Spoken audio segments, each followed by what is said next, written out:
All right, dude.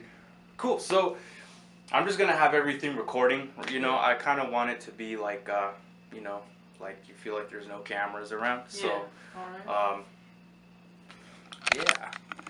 Cool, dude. So yeah, again, like I kind of want to do like I kind of want to build like a timeline of kind of when. Do you remember the first show you ever like decided you're gonna go to? Well, it was Panic at the Disco, Cobra Starship, and Jack's Mannequin, and damn, I Hold think on it one was. one second. Could Okay. you could you like rephrase that and say the first show I ever went to was and then continue from there? All right. Cool. The first show I ever went to was with Panic at the Disco, Cobra Starship, and Jack's Mannequin. I think it was in 2017. My best friend at the time, his sister paid for the ticket, but got it for me as a birthday gift. So it was a surprise. And before that, when I was younger, I just had a phobia of like loud music for the longest time. So I didn't go to concerts. I had a chance. My first concert originally could have been a big lowrider show, and with Snoop Dogg and all the old school rappers, but I was scared of loud music for the longest time, and I don't know why. Then my best friend's like, "Hey man, like you can't have this fear anymore. You need to experience this." And his sister, she bought the tickets for me and him. And I remember all the merch. They had a lot of cool merch, and I love merch these days. But back in the days, I just bought a poster, and I'm really upset. I think it's a cool Panic at Disco poster, but they had cool orange gloves. I've been looking for years. I can't find those gloves, and it's upsetting because they look really nice. But over the years, I was lucky to meet the singer Jack's Mannequin, and then a few members of Cobra Starship, the singer and guitarist, and then a few ex-members of Panic at the Disco. So that was really surreal, and it really meant something to me because that's for show. That's what started it all. And it was like 2017 it was Gila River Arena, but originally it was called Jami.com Arena at the time. And I was so nervous, and I was just shaking when I was going to the show. I was like so scared. I'm like, man, I'm so scared. At that time, I ain't had no earplugs because my first show, and then once they started going on, like first band, I'm like, this is the coolest thing I've ever seen. Like this is amazing. Like these guys jamming. Like what? Like this is crazy. They're jamming, and then Pan Disco got on. I'm like, man, this. They had like the little circus themed tent and everything, and dancers, and it was remarkable. And I wasn't filming anything at the time because I did not have a good camera to film, and plus it's my first show, so I wasn't that guy then. And I didn't even try to wait to meet them at the show. What year was that again? 2017, I believe. 2017. So like 2007 actually, not 17. 2007. cool. Okay. Yeah, I was gonna say that wasn't that long ago. 2007. So your friend kind of helped you build this courage to Yeah. go to the show. What exactly was it about the loud music that you didn't like? Was it like did it give you anxiety and stuff like that, or It just made you did. It did at uncomfortable? first. Like when I was younger, like I don't know. Like it just scared me. I don't really know why. It's just one of my fears I had. And then my best friend's sister. He bought the tickets for. Well, she bought the tickets for both of us, and then I went to the concert, and then after I heard the first band, I was a little scared, but the same band, I'm like, all right, I get this now. I'm past this. This is fun. And I remember how the seats, it was so loud you could feel the seats shaking, and I'm like, man, this is cool. I like this. It's like being on a theme park ride, even though I don't like roller coasters, but I love 4D movies though a lot. Cool. So okay, so you had your friend kind of build you this courage to go Yeah. to the show. You went, you had a blast. Do you remember what show you went to after that? Like what was I'm I sure would you say the show I remember too after that. I mean, there were a lot of shows, but I would say specifically there may have been two Pacific ones. So it was like at a Christian church. I don't remember, and it was I think the Somerset or This Great Escape. They were local bands, but the Somerset at the time weren't famous. They were just starting out, and I think one of them was at a venue, and I think the other one was like some barbecue at someone's house, and there were other like Christian rappers and Christian bands there. I think like another band like 2 Days Tomorrow, something like that, and This Great Escape, and then I think the Somerset. I think Hello Hollywood were there, but yeah, and then I think around there at the same time, my official show though, like where I started like, you know, getting autographs and stuff was probably like, it had to be midnight for a minute at like the Fix that's now closed in Phoenix. It was like a small art gallery. Like you go inside and it was like a garage, and like you just walk in and there's all these pieces of art, graffiti and all that, and it's small, like Black Veil Brides, you know, everybody played it, and it was this Midnight for a Minute, Anzo Wickel, Affair at the Altar, which is the current singer of Palisades. That was his original band, and there were a few other local bands there, and I think it was the first show where I, you know, did autographs. I still didn't have my autograph book at that time though, but I did autographs and like photos with them and stuff like that. Cool. What made you like decide to like start doing that to it seems like you have an interest in like recording and documenting, Yeah. you know, like getting signatures, you know, having a piece of paper that said this person was here, you know, on this Yeah. date, and you like to take pictures with the bands. What made you want to start start kind of doing that? Well, you know, I got one of my autograph books here. So ironically, the first time I did autographs was really because of my mom, you know? So, like, I think the funniest thing about that is I went to my first Warped Tour, and my mom's like, Brad, I'm like, what?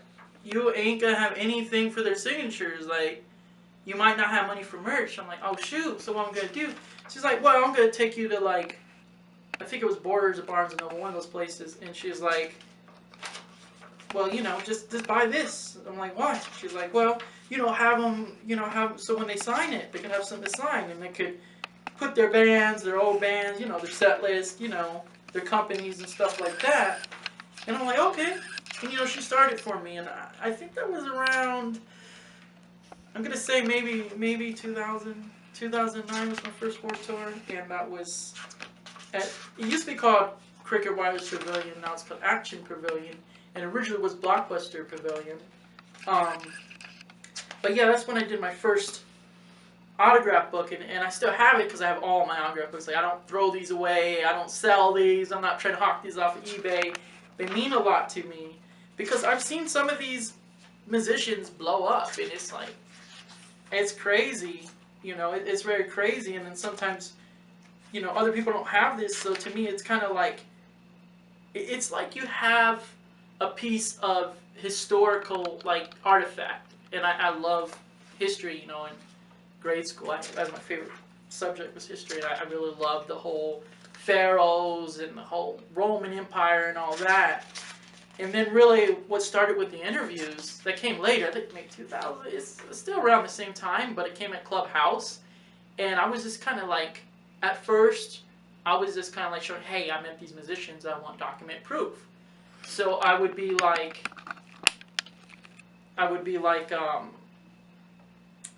know, I'd get their autographs, but I would like have it on film, and I'd be like, people, you know, somebody on YouTube, they comment something to me, and they're like, well, hey, this is not a meet and greet, because I'll say, oh, this is a meet and greet, you know, meeting this band, you know, I don't know, maybe Stick to Your Guns, or until maybe it was one of those bands, and it was on the YouTube video comment, and they're like, well, this is not meet and greet, like, you keep saying all these videos are meet and greets, you know, like with Abandoned All Ships, you know, Sleeping Sirens, all those kind of bands, in, you know, Within the Ruins, and I was doing, you know, videos, I kept saying meet and greet, and then I asked them some questions, like, hey, you know, like, just typical things, like, who are your inspirations, you know, who's your favorite band, how'd you get the band name, and, you know, what, the name of your first demo song, the first song, you know, those are like my first questions, and then somebody told me, well, hey, this is an interview on YouTube, and then I looked it up, you know, probably the next year later, like 2010, to understand what that was, and what I did was, I started getting better and better. I started, you know, just keeping it serious, you know, serious topics like your inspirations, your favorite childhood memory, you know, just basic stuff like that, you know, the recording process, the mics they use, and just stuff about that. And that's how it started out, like around 2009, and then I guess you would say 2000. I have to hit record again. So, Oh. so you were saying, so you started asking them basic questions, Yeah. right? You want to start from there? Yeah. So yeah, like what kind of questions would you ask them? I would ask them like how the recording process is, their favorite band, and then I would ask them how you get the band name and the first song you ever made. You know, pretty much that's, and you know, and their inspirations, and that's pretty much it. That's all I pretty much asked them to begin with. But then around the 2011-13 area, I started getting more better because, you know, I don't know, some random fan pulled me over. They're like, hey, you know, like, your questions are good, but you gotta, like, check out this dude. Like, there's this dude on YouTube. And I'm like, who? It's like, look at Brian Stars. Like, look at that dude. Like, look at his questions. Like, you need to be a little different. Like, your questions so far, they're just kind of like, they're boring. I'm like, wait, what? And they're like, you know, check out Brian Stars. And I'm like, well, all right, yeah. So I put up, you know, on YouTube, and I looked up on the phone. I'm like, whoa, this dude got cool questions. And it's like, I can't copy this dude. So what am I gonna do?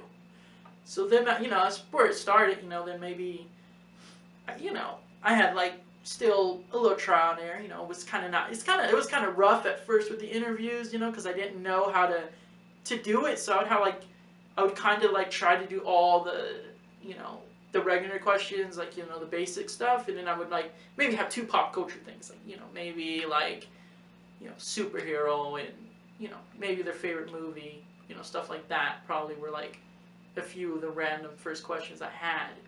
But then, like, I think 2015 to now, I keep progressing it, and you know, the crazy thing is, like, you know, I usually when I'm at shows, I carry a phone on me, because, you know, some interviewers, like, they have like, you know, they have like a piece of paper, and it's like I try to have my questions on my phone so that I have it organized. That's just a list of questions you have? Yeah, Oh, okay. And yeah. you bring something like that with you to do these interviews?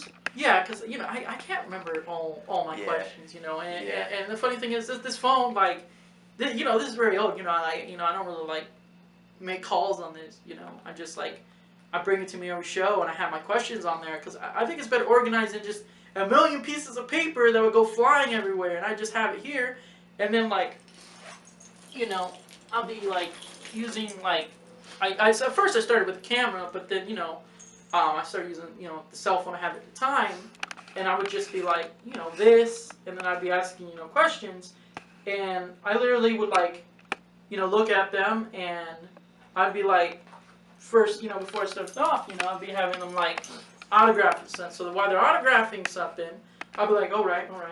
So, like, you know, what superhero would you be? And then they would be like, well, you know, it would be Batman.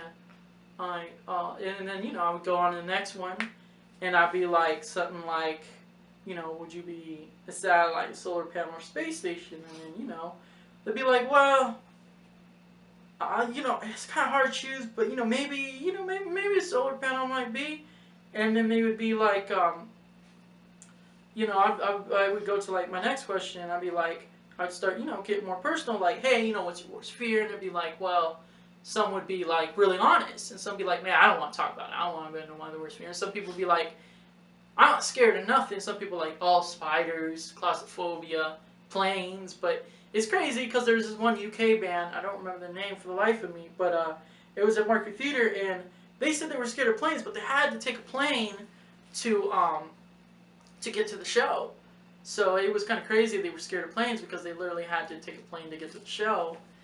And, you know, it's crazy to have that phobia, because, like, you know, as a musician, you gotta get past that phobia, you know, and unfortunately, I've never been on a plane myself yet, and that's definitely one thing I am scared of, but I will have to get past the phobia, because you have to travel when you're a musician. You can't just stay in one place. I mean, you know, I barely started traveling places, started 2019, you know, outside Arizona. You know, I started going to Vegas for days and Days of Vegas festival, and that was a beautiful opportunity. I was so close to Nargar, he's right there, but like so far. I'm like, Nargar, like a lot of people say my questions, you know, they're very similar to him, and the knowledge I have about the bands and musicians is kind of similar to him, and at the same time, we kind of got a similar style, and it's like, I love Nargar. I think he's one of the greatest people in the industry. I would love to be interviewed by him. But yeah, I mean, I'm definitely inspired by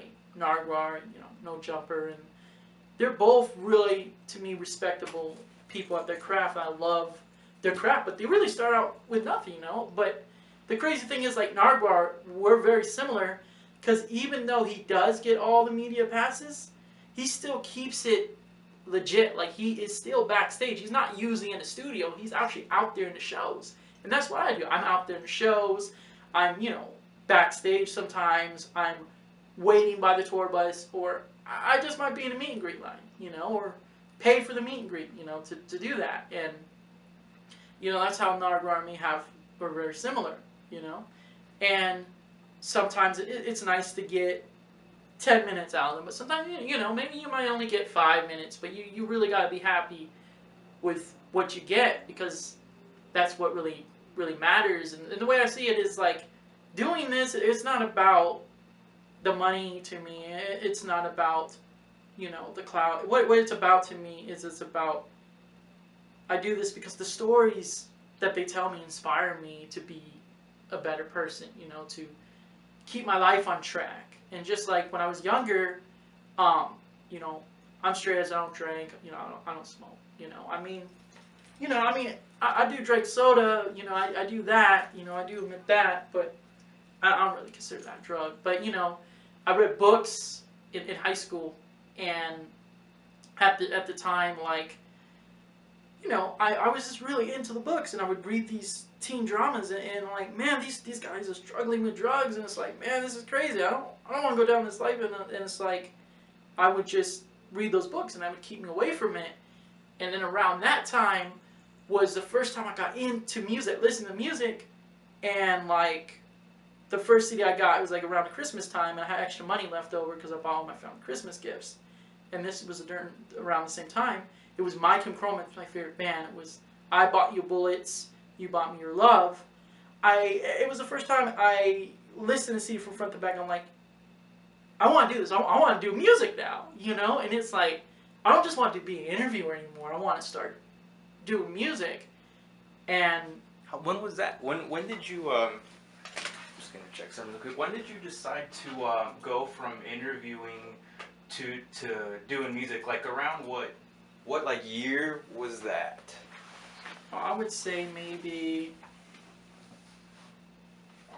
probably like 2000 and maybe 10, or maybe 11. It was around the time that album came out, "Bought You Bullets, You Bought Me Your Love."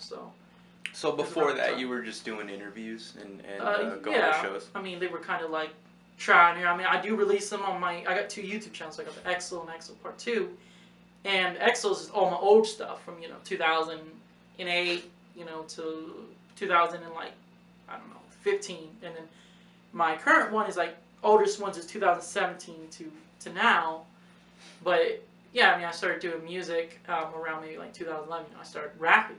That's what I did, and it's for the wrong reasons, you know. It was to impress girls, but I started as a battle rapper, not a how-to rapper. So it was battling, you know, and I would have sheets of paper, and I still have most of those. Somehow I threw them away because, you know, I kind of lost the battle, so I was like mad and upset. But I did save a lot of them, and you know, I would just rap them. I would read them off the sheet of paper, and I would rap them while I was doing the battle, or sometimes I'd try my best to remember. And, you know, that was around that time when I started rapping. It was like, you know, like 2010, 11 or somewhere around there, and I was probably in the 7th grade, probably at that time, actually. I was probably in 7th grade, so I believe that started at probably the school was, I'm going to say it was Garden Lakes. And ironically, you know, I live over there because I'm originally from Peoria, Arizona. You know, I didn't grow up, you know, in the best neighborhood. You know, like literally, like, I remember trying to hang out with friends. You know, I thought they were my friends, but they just weren't. They always were too busy hanging out, or, you know, sometimes they bragged too much. They have big screen TVs in the garage, and I'm like, hey, you know, and 1 second. yeah. So start from your friends again. Sorry, I had to start the camera over. So do you mind starting from where you were talking about your friends? Yeah. They weren't being good friends. So yeah, my friends in Peoria, they just weren't good people, and they were, you know, I tried to knock on the door like, hey, let's hang out, and like there was like, nah, you know, none of them like wanted to hang out most of the time. So I tried, and then like a lot of the times they bragged. They had big screen TV in the garage, and they'd watch in the garage with the garage open, but I'd be trying to hang out with them like, nah, man, I'm not gonna hang out with you. And you know, for the most part, I only really had one good friend at that time. Well, I thought he was a good friend. Now I look back, he's an awful person, but his name was, you know, his name was Josh. And the thing about him, we would hang out all the time. You know, we went to the same school, like Santa Fe Elementary, you know, Country Meadows. Yeah, I mean, those were pretty much the only schools we went to together. Oh, and Desert Valley. And around that time, you know, I had my first crush, you know, around that time. Her name was Kelsey, you know, but I just went over to her house. She was like pretty much my only real friend at that time, but I would go over there at her house, and we would have like little picnics in her backyard and play Pokemon cards. It was during the time the Burger King Pokemon cards came out, and we would just have little picnics, you know, and hang with her and her sisters, and you know, I really liked her, you know, but like at that time, you know, we didn't kiss or anything, but you know, like she was my crush, you know, like I really liked her, and I went over her house like every damn day. It was crazy because it's like went there every day, and I'd be like knocking like, hey, you know, can I hang out with Kelsey? And she was like always available. She was like the only person in my neighborhood I was always able to hang out with besides that guy Josh. But then years later, you know, I found out he was just an awful person and just, you know, not a good person. And I just like, you know, I moved here, you know, to Avondale where I'm at currently, and you know, my perspective in life changed because I was no longer you know, living in a bad area. I was in a good neighborhood, and I was around people who really gave a damn about me. People who really were like inspiring me. Like I said, that's why like I started rapping. You know, because like at first it was just to impress the girls, but at the same time there was all these guys like, hey, be rad, you know, and they're like, you know, and that's really what inspired it. But then, you know, around the same time, probably 2009. 11 timeline or whatever, you know, probably, you know, high school, maybe a freshman or something like that, because it's right after, you know, that time, I recorded my first demo CD, because when in high school I kind of transitioned, because I had like a, you know, like the emo phase. I was going through a lot of breakups and stuff like that, you know, and what happened with that was it inspired me to do rougher music. So I kind of took a break, backhand on the rap, you know, I still kind of did it in high school, you know, but I started doing like the screamo, alternative, emo, gothic rock stuff. And I ran into this guy, David Lee Crow. He's a huge DJ now, Ghastly. And, you know, him and his best friend, I don't remember his best friend, but they were part of the Irish Front, which is it was a huge Arizona band. They took me to their house, and I recorded my first CD ever. And I remember that, you know, that recording, it was crazy because, like, I kind of feel bad because, like, it took a long time, but they did it all for free. And, like, there was this, like, intro to it. And I think I have it up somewhere online. But there's this intro, like, rest in peace to all the emo people who died. And, like, Daily Crow, like, did the intro. And it's cool because I seen him, like, I think 2019, I'm like, dude, you remember me? He's like, yeah, man, I remember you. Remember we went to the same high school, and like, it was cool to reunite with him because he's the dude. Him and his best friend from Irish Front, they recorded my demo CD. I had like 10 songs, and it was my project called Definite Sadness. I still do that music. I haven't done it in a while because I want better recordings.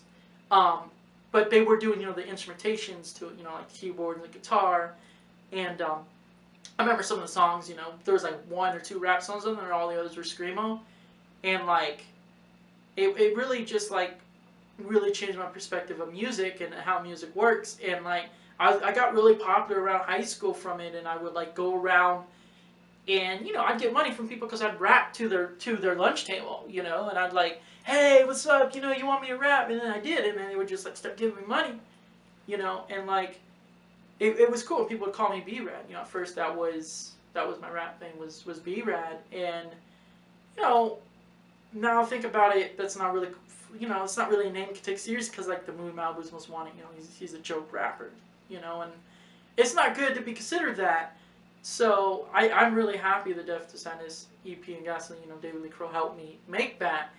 But the name B-Rad, you know, I don't go by that anymore. You know, these days, I go by 3 different names these days. And, you know, that's, you know, TM Jizzle, Rich King, Lil Witchblade, Lil Switchblade. Because even though I rap, I try to separate the, you know, the different styles. And, like, you know, the cool thing about these jeans is, like, these jeans be saying, you know, little Switchblade. And my friend Brat Boy from Alaska, because there's a scene out there, he also made jeans for Smart Def. He made these jeans. He designed these jeans specifically for me. So, you know, these are one of a kind jeans. And, you know, I told him, like, hey, you know, do these razor blades for me, and then, like, you know, do this little saying for me, you know, and then, like, the little switchblade right here. And then, you know, the little switchblade riding there. And I'm like, man, like, you made these jeans. Like, yeah, man, I can make you these jeans. And I'm like, I really want to start taking my craft seriously.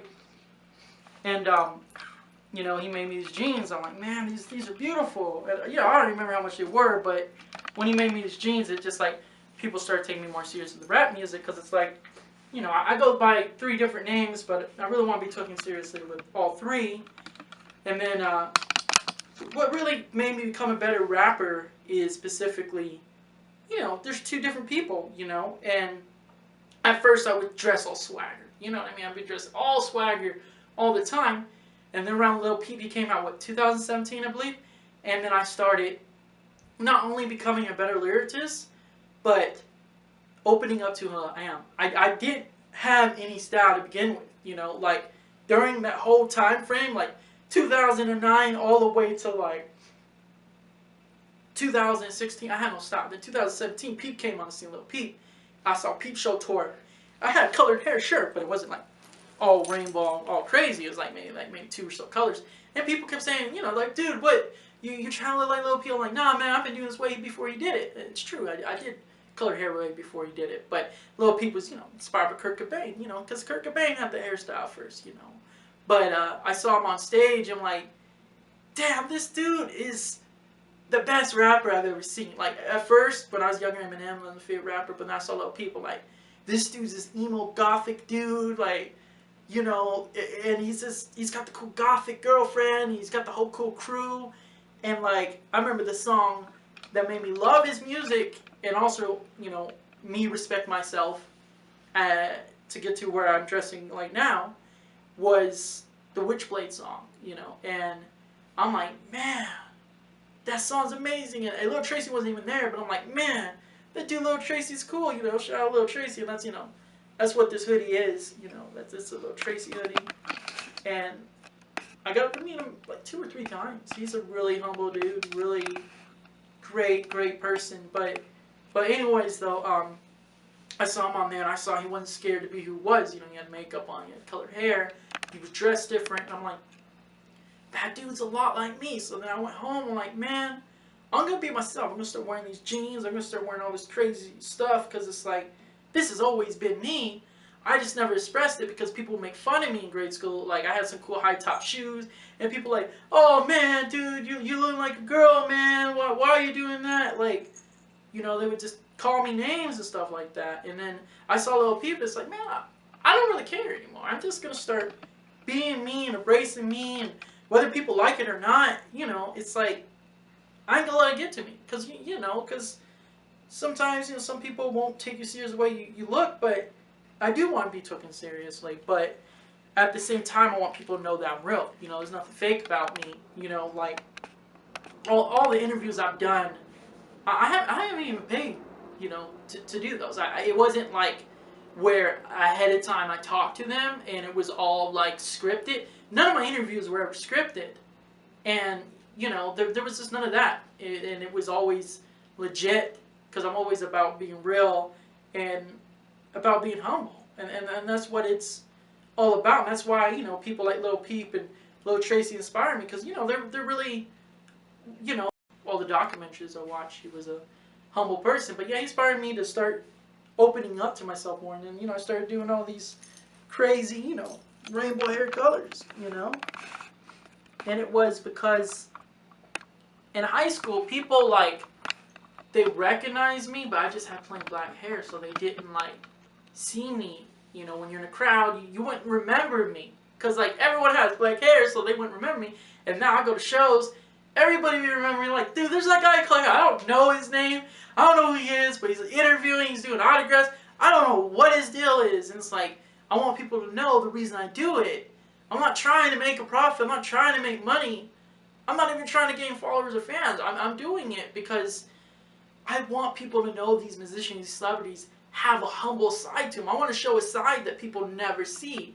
I want these celebrities to people, I don't want people to see them as gods, kings, and worship and go like, oh my God, you know, I just want them to see them like a family member, a homie, just like with me, you know, even though, like, people know me, I don't want people to, like, go, oh my God, you know, freak out, or, you know, start crying, or, like, worshiping me or seeing me as a god. I want people to see me like a family member, a homie, because I feel like, you know, I'm friends with a lot of celebrities, you know, and the thing about it is, you got to see them as homies or friends or family members, because, you know, we don't like that. We don't like that when you make us a god. We don't want that. You know, we just want you to treat us like a homie or a friend. You know, we want to be treated like a person. We don't want you to get our autograph and go to eBay and sell it.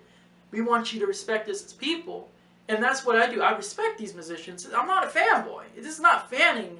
It's, I want people to know these musicians are good people and humble people, and know with pop culture the kind of people they are. Because based on pop culture, it says a lot about people. And you know, I mean, years later I started incorporating that to my interviews, because it was the thing. It was my niche.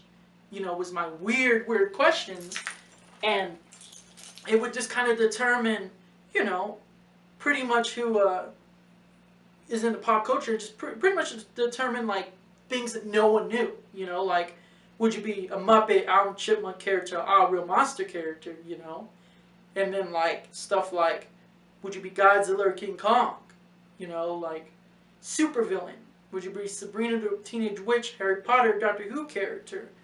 You know, would you be a domino player, drum maker, horse rider, or, like, you know, famous girl you go with on a date, or, you know, stuff like, would you be a, you know, what Disney character you would be, or Adventure Time, Ragnar Show, Looney Tunes character. And, you know, and then my favorite one is, would you be E.T., a Gremlin, a Cho, SpongeBob, Scooby-Doo, or Cat Dog? And these questions, I love pop culture. I grew up as pop culture, you know, I watched it with my family, you know, my mom and dad all the time. And, you know, pop culture means a lot to me, so I love to incorporate it with what I wear and with my interview questions, because I know fans want to know more of what they like. Like I know people, like, want to know this, but they just never ask it. I've been to some Japanese Q&A sessions, and the fans did not know what to ask. I took it over, man. I'm like, man, I'm ready to go. Let's go, man. Let's do this. But yeah, and then, you know, another thing I've learned over the years is I've come across a lot of great musicians and people in the industry who, at first they look intimidating, man. They look like a Hell's Angel, or they you know, they're a gangster, or they may be a gangster, but then I actually talk to them outside of interviews. They're humble people. I mean, they're nice, like, you know, and my dad be looking like a Hell's Angel or like a Harley Davidson kind of guy, but, you know, he's just a big teddy bear, you know, and it's like, never let people be intimidating to you. And I learned that eventually by meeting a lot of musicians over the years, because at first, you know, I'm intimidating. I'm like, whoa, man, you know, this guy kind of, you know, it's kind of creepy. And then, you know, you pull aside and, like, they're so humble, you know. It's like, for example, like Attila, like, a lot of people, you know, based on all the tattoos and, you know, what they do, you know, the music they do, people will be like, oh man, I'm scared. But no, you know, Fonz and Attila are just really humble people.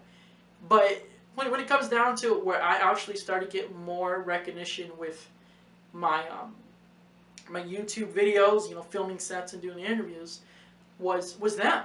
They are the ones who gave me the opening, and they're like, hey man, it was like, what, 2018, 17 probably? And they're like, we're going to Warped Tour, man, and we're getting you a backstage pass. I'm like, wait, what? You gotta be joking, man. You give me a backstage pass? And they're like, yeah, man, we get you a backstage pass. You can do your interviews, take your photos, get your autograph, man. We support what you do. We've always supported what you do. You were there when we had nothing. You were the first person to ask for autograph, because at the time I had an autograph book. And, you know, this is not the same one, but I have them sign it. And they were signing it, and they're like, man, we're never going to be shit. We're never going to be anything, man. No one's going to want our, no one's going to ever pay to meet us. And then years later, till it skyrocketed to these megastars. Everyone around the world knows Attila, you know. I mean, everyone around the world knows the band. And it's so amazing. I'm so proud of how far they came. But it's amazing they brought me along for the ride. And I've done already a few Warped Tours with them. And it was an amazing experience to be backstage, because you're hanging out with these people. You're not just interviewing them, getting their autographs. You're actually hanging out with them as homies. So it's kind of like a big kumbaya barbecue type thing. And you're just hanging out with all these rock stars. And it's people. It's not about, you know, anybody's flashy celebrity. You know, you don't have people flashing money.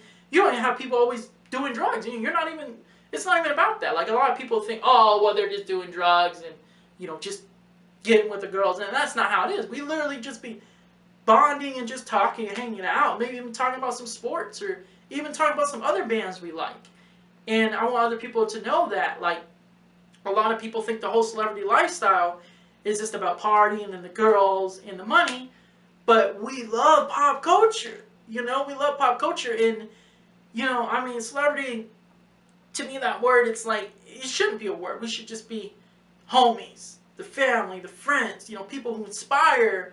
And we just want you to have amazing life. And we just hope the music that we make and, you know, what we do would just inspire you to be a better person, you know. And it's just like, I think that's really what it's about, is inspiring. Like, I remember the other day, like, it broke my heart, but, you know, you also got to give back to your community, you know what I mean? Like, my dog Molly, you know, I rescued her. She was a stray dog, and I gave her a home, you know. And then I have also, I got a bird, and her name's Tweety. My dog almost ate her. I saved her. I'm like, nah, man. I'm like, nah, Grizzly, rest in peace. My dog Grizzly died. I'm like, nah, man, you can't eat my bird, man. You can't eat my bird. And then, you know, we got her a lover, because those kind of birds, they need partners to live. They're cockatiels. And when we got her Rocky, he died. But recently, I got her a new man. His name's DJ, you know, kind of like the Ramones. I didn't name him that. It was the previous owners. But I'm like, man, pop culture? We got to keep that name, man. I love the Ramones. You know, I love that band. Because, you know, I've always loved punk bands. And then also, there was this one guy on the street the other day. And I don't know, he's like maybe 15 or 13. And there was a homeless person. And it was sad to see that. But I didn't judge the person. I helped him out, because I help out my community. You know, I gave him some money. You know, because it's like, I just really hope that, you know, he'll be okay in the end. And I remember one of my greatest achievements, though, it's not even an interview doing music. It was by my own community. It was by my house. There was this homeless guy with his dog, and I bought him some Taco Bell, and I gave him a big Taco Bell meal, and his eyes lit up. I'm like, man, this is making me happy, man. You know, this is a beautiful thing, and I think that's one of the biggest reasons why it is amazing to be recognized by people, is because you steer them in a better direction. Like, I want to use my platform to say, hey, you know, I don't drink, I don't do drugs, I don't need it, and it's your choice whether you need it or not. I'm not going to judge you, but I'm just saying, hey, I don't need it. And, you know, a lot of people don't want to be a celebrity or be known because they think it will involve drugs and drinking. And I'm here to show you that it doesn't have to be. You have consent, and you have full control. No one's holding a gun to your head and say, hey, man, do this cocaine, drink this alcohol, party with us. Like, nah, I mean, I've been with bands, musicians, hung out with them, they party. I'm like, man, I'm good. I'm partying my own way. I'm living it up, man. Taking pictures, doing interviews. I'm just chilling, getting autographs. You know, talking about some sports or pop culture, you know. And I just want people to know that it's not scary. It's not scary to be here at all. if you just want to continue, All right. cool. And you know, I think what it's about is being humble, and what being humble is helping out the community. You know, helping out other musicians, helping out other people, and even reach out to fans sometimes and trying to understand their life and what they're going through, and say, here, this is the direction you could take. Like, you don't take my advice, but you know, this is the direction that I took, and I've probably been through some stuff you did, and you know, I remember one of the best events of my life, though, was not doing an interview. It was not even meeting a famous celebrity. It was literally helping this homeless dude in my neighborhood, like, well, by the McDonald's, and he had his dog, and I bought him a nice Taco Bell meal, and that was a beautiful thing, because, like, it just made me so happy, and it made me feel so humble. And it's just like this other day, you know, I was just going to the store or something like that, and I saw this kid was like 15, 13 on the streets, you know, and I didn't roll down the window and like judge him. I gave him some money, you know, because I really hope that he'll be okay. And who knows, maybe one day that dude could be a big musician or an actor, because, you know, you can never judge a book by its cover, and even if they look intimidating based on the backgrounds, it don't matter. I've seen a lot of musicians and artists and people, you know, who became nothing, and they became something. Maybe they started out homeless, maybe they started out with addiction, but then they rose to the top and they became this mega star. Like, I remember the one recently, it was in 2019. Everyone knows Young Blood, 24 Karat Gold, big mega stars, right? So I saw them blow up in front of my eyes at Pub Rock in Scottsdale, Arizona, and at the time I'm like, man, these dudes got something. These dudes could be something. And then 2020, they skyrocketed to success. You know, 24 Karat Gold and recently came out that song Mood. Young Blood did all the songs with Machine Gun Kelly. And I was so amazed because they were so humble. They met every fan at the show in the building. They were nice to security. They even took pictures of security. Like, not many bands and musicians do that, because, you know, sometimes you got to separate the work from the security. But they voluntarily, like, say, hey, you want a picture with us? It's cool. We don't have no issue with that. You know, Young Blood, 24 Karat Gold did that. And I'm really proud of their success, and it's amazing to have met them, and then that they're doing really good. And also, I'm really proud of Machine Gun Kelly. I met him once. And, you know, that little stuff means the world to me. But I'm really proud of his career, and it's really, really remarkable. And then, you know, Machine Gun Kelly's music means a lot to me. But it's great to see them using their platform on mental illnesses and addiction, but they've turned a lot of fans' lives around. And I always tell a lot of musicians that when they like think they're nothing, I'm like, man, your music saves people. I know you don't know it, but keep this up, because I've seen a lot of people like want to give up. I'm like, no, man, keep writing. Like, there's so many times people like, man, said, stop, don't do this anymore. It's like, you look weird. You know, even the other day I was at a show, and someone was like, dude, you look weird. What are you doing here, man? People like you don't do this. I'm like, I didn't tell them, but I'm like, people like me, like, I know I look different, but I am putting in the work. You know, before I even did music, I invested in musicians and bands. I would pass out flyers. I would make custom ones on the internet. I would buy all their merch, and I would give it to my homies and have them give it to their homies. And, you know, I would tip like their merch people. Or sometimes, you know, just give them some food and stuff like that. I would invest in them as much as I could, even if I spend my last dime on their merch. I'm like, I want this band to be something. I want this musician to be something. I'll buy all their merch until I'm broke. Like, they gotta be something. And you know, I pretty much was, you know, started out as a investor with musicians and bands. And then it just came to the point where I started to, like, man, you know, I think it's time for me to transition and start looking into making the music and doing the video. And then eventually I became a jack of all trades. You know, like, I don't just do music and interviewing now, but I do poetry, I do acting, I do blogging, I do modeling, I'm a social media influencer, pretty much A&R rep, pretty much a CEO of my own company. I mean, XLTE is just me. You know, I'm uploading those videos, I'm doing the edits, I'm doing the interviews. It's a one-man team. And then, you know, I also do these collages of posters, which is under the XO Part 2, Part 1, you know, banner. And then on top of that, not just do I do that, but I skateboard too, you know, and I'm a gamer. I love games. And then, you know, I guess you could consider myself, you know, a big fashion icon. You know, I love fashion. I support everybody's fashion.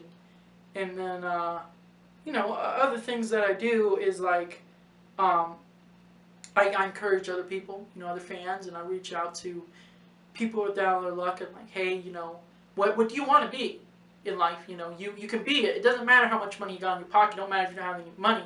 It don't even matter if you have the credentials. The credentials. Can't even say that word, but sometimes some words you can't even say. But you know, that's why I'm a rapper. You know, that it works good when you rap and you can't say words the right way because no one's judging you. You know, that's the thing. Like people always think you gotta speak proper English. Sometimes there's some words we just can't say. But pretty much what I'm saying is, you know, even though you don't get the media pass, you don't always need it. Like you want to be an interviewer, go for it. You want to shoot all these big bands, go for it. You want to make a movie, make it. If you don't have a nice camera, make it on your phone, you know. If you want to record music, you don't got a nice recording studio, record on your laptop. Or, you know, just sing it into your phone, you know. Just like turn on the phone, be on YouTube on your laptop or computer, or your stereo even, and sing it onto the phone. And that's what I did with my first songs, you know, and I released them like that.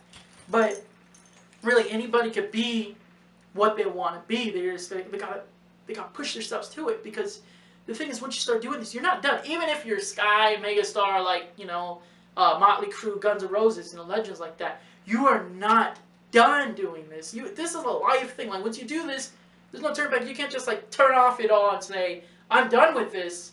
Because not only do you have people looking up to you for guidance, but you have people who are inspired by you. And there's those people who, like, they're so inspired by you, you quit. They may not even be alive, and that scares me, you know. And the thing is, I reassure everybody, I'm not gonna quit because this is a lifeline, but this is my life. Like, I don't really care about the money in the end. What matters is I enjoy this. I love all the hours I put in doing the collages, the modeling, and all that, the different photos and pictures I take, because, you know, I got into just taking photography during high school. I would take pictures of random things, trees, mountains. And that's, you know, I was awful at a legit, like, camera. I failed photography. But when it came to, like, a cell phone, man, I take good photos with this. And I try to, like, take as many photos as random things because I know someone out there probably created it, or someone out there, that's what they want to do, you know. And I want to show them, like, you don't need a fancy camera either to take good photos. I've taken some of my best photos with my phone, you know. Even had, like, I have a point and shoot camera. I didn't bring it here, but I have it at home. And I've taken a lot of photos with that, and they came out really crispy and really cool. But just because of the type of camera you have, you don't even need expensive gear to do that kind of stuff. All that you need is your niche, something that stands out. When my interviews, my niche is the odd questions, the superhero, Godzilla. You know, would you be a wizard, warlock, witch, or sorcerer? You know, Power Ranger, Transformer, Ninja Turtle. Ironically, what's really surreal, I met a few of the Power Rangers, and that was a cool experience. You know, I grew up with them, so that was a remarkable experience. It's always cool to experience like that. I even met the SpongeBob guy, you know, Paul Rubin, Elijah Wood, and that was, you know, that was amazing. You know, these people are pop culture icons, but they're really nice. And I even met William Shatner, and it was a beautiful experience. I'm like, you know, what would you be? You know, like, you know, pretty much what Earth element he would be. And he's like, he'd be like the breeze, you know, and it was like, so smooth how he was. And it's like, it's always cool because a lot of people think these people are not nice and, you know, not humble, but once you get to see how humble they are, it's amazing. Like when I go to shows, I've got to the point where it's like, man, it's great to see the show, but I want to know these people's stories. I want to know their stories. I don't want to like be this annoying fan that they see like, oh yeah, this dude just wants to sell my autographs. You know, he just wants a picture. Like he doesn't care about us. I care about these bands, musicians. I'm up into my eyes are red researching them because I want to know the people they are because I'm fascinated by their story. I love their stories. Like to me, making music is a storybook. You know, because I love reading books, so it's kind of like it's like a spoken book. And I also love spoken word artists. I think that's a remarkable thing. You know, it's like a poetry thing, you know, in the hardcore scene, but I really love that. And also, who's really... One second, man, I'm sorry. Alright, so we left off with your spoken word Yeah. how much you like the spoken word. Yeah, I got introduced to that at the hardcore scene. I don't remember the name of the artist. I do know, God, it's off the top of my head. He wrote a book also. Oh yeah, Hotel Books. Yes, yes. Really introduced by Hotel Books. And then he kind of transitioned with, instrumentation, but first it was just spoken word. And I'm like, man, this is so cool. This is like cool. This is like music, but it's not music. It's like poetry. It's like, man, this kind of reminds me of like Edgar Allan Poe. And then like along the way, I'm like, man, this is inspiring. This spoken word stuff is really inspiring. And I kind of started eventually incorporating it in my own music because it's like, man, this is cool. And that's what sets me apart from my rap music. I try to incorporate as many different elements, but at the same time, I have pop culture in there, and that's what is my niche. It's not even about the style I do. It's about the pop culture reference. I always got to have pop culture in my interviews and my music, or it's not me. It's not, it's not Axel at all. It's not Tim Jizzle Rich King. It's not Lil Switchblade. It's not Lil Witchblade. It's just not me. I gotta have that niche, and that's just a really important thing. But I think also what's really amazing is social media has really helped me, and it's definitely gotten me a bigger fan base, and it's gotten me able to help out a lot of other musicians and people because it happened in a show, Weeknd was playing, and then Vic Mensa opened. I posted a picture with him, and then I started getting followers.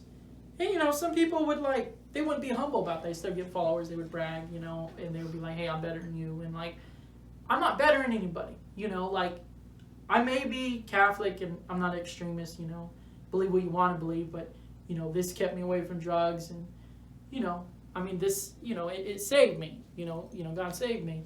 And that's my beliefs. I support whatever your beliefs are, but it saved me. And that's the thing about it, I'm always humble about things. So when social media came, I started to get followers. It's not about I'm better than you because I have more followers. Starting to get recognition. I'm better than you, or the whole I'm famous. Yeah. I don't want to mess with you. That's not what it's about to me. What it's about is the platform to guide as many musicians and people onto the right direction. And you also want to make sure the ones that you see potential, you're like, hey, as the A&R, I'm like, hey, come on now, you gotta release some music, maybe switch up your image a little bit, maybe throw something different in there, maybe, I don't know, maybe color your nails, do some colored hair, make yourself stand out. Right now, you're looking like some homeless dude. Right now, you're looking like somebody that doesn't want to do this. And when you do this, you want a niche. But at the same time, when you want to be taken serious as an artist, you want to have something to make you stand out. Whether it's colored hair, colored nails, really fashionable, you want some kind of fashionableness because fashion really matters when you do music. That's how you really stand out. People remember you. There's so many musicians, it's sometimes hard to remember because it's they just got a basic style. It's man, I love his music, but how am I supposed to track this guy down? How, if I want to hang out with this person, he can look like a million different people on the street, but me, you're man, that's him, man. That's Axel right there, man. That's him. I know that's him, man. There's no one else who does rainbow colored hair and stuff like that. There's no one that wears all that crazy stuff, and it's I want people to recognize me, and I want people to take me more serious about this. This is work to me, but at the same time, it's pleasure. It makes me happy. It's my lifeline. It's what I live for. It's I live this forever. This is my life. I don't ever want to stop doing it. I never will. Even, whenever I get married, I want her to respect this too, because this ain't going anywhere. I'm always going to do the interviews, photography, videography, concept design, graphic design, A&R, hopefully get a record label one day together, a studio where I can make movies, animes, do some voice acting because I like that stuff too.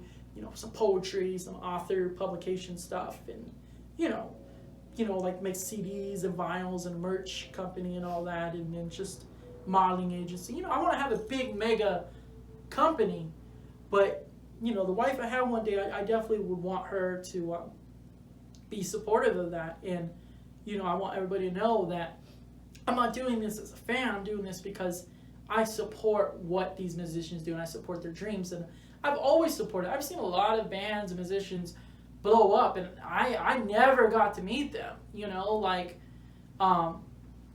there's so many. Like Nicki Minaj, I saw her blow up, and I hadn't met her yet. But it didn't blow me away that she blew up. I knew she was capable. She had the potential. You know, I even seen Lil Wayne blow up in front of my eyes. Eminem. You know, I'm from the '90s, so I saw Tupac and Biggie blow up, and Kurt Cobain. And I didn't know these people, but as a kid, I'm like, I see something in these people. I see something, and they started as underground artists, and then like I see what they got, and luckily I was able to in 2019 meet some musicians that are pretty big now. I got to meet Coi Leray, Trippie Redd, Doja Cat, Tyler Yahweh. They're huge megastars now. Even recently I met Polo G. He's already a megastar, and it's cool because I'm so proud of what they've done, how many people they inspired, and I just want musicians to have a deeper respect for me where they'll let me interview them. They'll let me take pictures with them, and they'll understand this is not about bragging. This is not a fan thing. It's because I care about their stories. I want to know what inspires them. I want to know who they are as people, and I want to show the fans who don't like them. I want the fans to love them. I want the fans to know who they are as people, not just see them as dollar signs, because one of the things I do what other interviewers don't do, I got the homie family mode.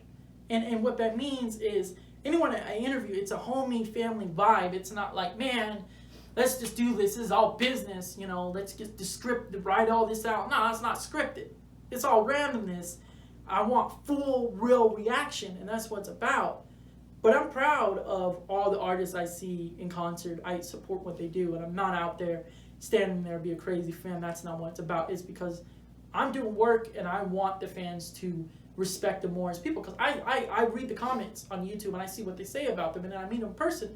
I'm like, man, you're wrong. They're not a jerk. They're really humble. You just got to sit down there and, you got to approach them right way. You can't be crying to like, oh my God. Like, musicians don't want that approach. They do not want that approach at all. So they're not going to take pictures of you. I guess they want nothing to do with you. And I just want bands and musicians to know that I'm not that guy. I'm the guy who I really want to know about them, and I want the fans to respect them. I'm doing these interviews because I want more people to respect them. It's not about the money. It's not about no business. It's because I want fans and I want people to respect them more. And I feel like a lot of interviewers out there are just not doing that. They're not getting the respect, and especially sometimes when they make them look bad. Like, I don't ever want to make any musicians or people I interview I don't want them to look bad. I want them to be who they are. And that's why when it's off guard, you see who they really are. That's who they are. That's not scripted. You know what I mean? That's who they are. So my interviews, what you see, that's who they are. This is not fake. This is not no virtual reality. This is as real as it could get.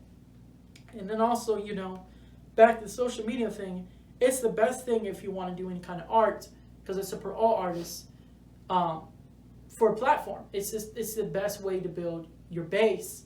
But when you do this kind of stuff, you can't focus so much about the money, because honestly, a lot of the time, what you do get is you do end up getting a lot of merch, but at the same time, you get to make a lot of lifelong friends, and you got teams of people who would they'll go through it in the world for you, you know what I mean? And they'll always have your back. When you're having a bad day, going through a breakup, just going through some personal stuff, you could talk to them. And it's outside of interviewing and all that, and you could just say, hey man, I'm having a bad day, can we talk? And then that's like what is amazing. You can call these people friends, and it's not just to call up on someone and say, hey man, I met this celebrity. Yeah, that's it, done with it. That's not me. I meet these celebrities. I want to meet them again over and over because I want to be friends with them. I don't want to be seen as a crazy fan. I want to be seen as somebody who's helping them. I want to help out as many musicians and bands and artists as I can. That's why I do what I do. And I feel like a lot of bands and musicians just don't see that. They don't understand that that's why I do this. It's not about the money. It's not about fame. It's because I really want people to see their humbleness. And being humble really matters. When I was younger, I wasn't always a humble person. So, doing this stuff, it helps me be more humble. So it just helps me stay in my lane. I feel like you don't ever want to lose your humbleness. That's why people like Post Malone, I don't know him personally, but I'm best friends with Crown the Empire, and he did shit for them for guitar. And they're like, nah, man, we don't want you as a guitar player. It's like, man, he didn't give up. He started this rap. I was like, well, fine, I'll be my own artist. He started underground, you know. He did show after show after show. He's a huge megastar, but he's one of the most humble artists in the world. Like, Post Malone's a remarkable dude. I haven't met him personally, but you know, he's a great person, and it's just like, you know, I mean, it's just great to meet these artists. But I mean, are there any like Pacific artists that you know, or that you want to know about, like the experiences I've had? I mean, I've had experience with a lot of great artists, but I mean, there are any Pacific ones that you like that you want to know about? I mean, I just kind of want to know a little bit about everything. Yeah. If there's one band that you like, what artist or band do you consider yourself like closest to, like the ones that you talk to the most and you know, meet up with the most and hang out with the most? I guess Yeah. that might have changed Yeah. throughout the years, but maybe like today, like right now, who are some artists that you hang with and you know, got to know pretty well? Well, over the years, you know, the whole Attila, Sworn, Chelsea Grin, Siler, Memphis Mayfire, Sleeping with Sirens, Bring Me the Horizon, Tonight Alive, Paris, Crown the Empire, Asking Alexandria, We Came as Romans, you know, rest in peace to Kyle, he was a great singer, Suicide Silence, you know, Behemoth, you know, Mushroom Head, you know, they're all great humble people. You know, I've hung out with them a few times or hang out with them, but also who I think that really, you know, inspires me of who I am. You know, because there's, you know, there's different elements to the whole like musicians that, you know, that are really humble and remarkable people, and you know, ones that I really relate to. But I think I also relate to My Chemical Romance, because when they came out, I'm like, I'm no longer scared to be this emo gothic guy. Like, I really have a lot of strong views with the whole culture of the gothism and the whole horror movies and the whole thing, you know, and that's really, My Chemical Romance are definitely the reason why I love horror movies and, you know, Night of the Living Dead and stuff like that. And then there's people like Lil Peep. I didn't meet him, but he's the reason why I started loving and respecting myself as a person. Before that, I was ashamed of who I am. I've always been this person with the colorful hair and the style I am now. I've always been that person. I was just always scared because I was scared what people would think. But seeing Lil Peep do it and people love him, it's like, man, people could love me too. It's like, at the end of the day, you know, I when I saw Lil Peep, it's like, and then My Chemical Romance, it's like, they taught me, people gonna love you or not gonna love you. They're gonna respect you, they can respect you, but you gotta be who you are.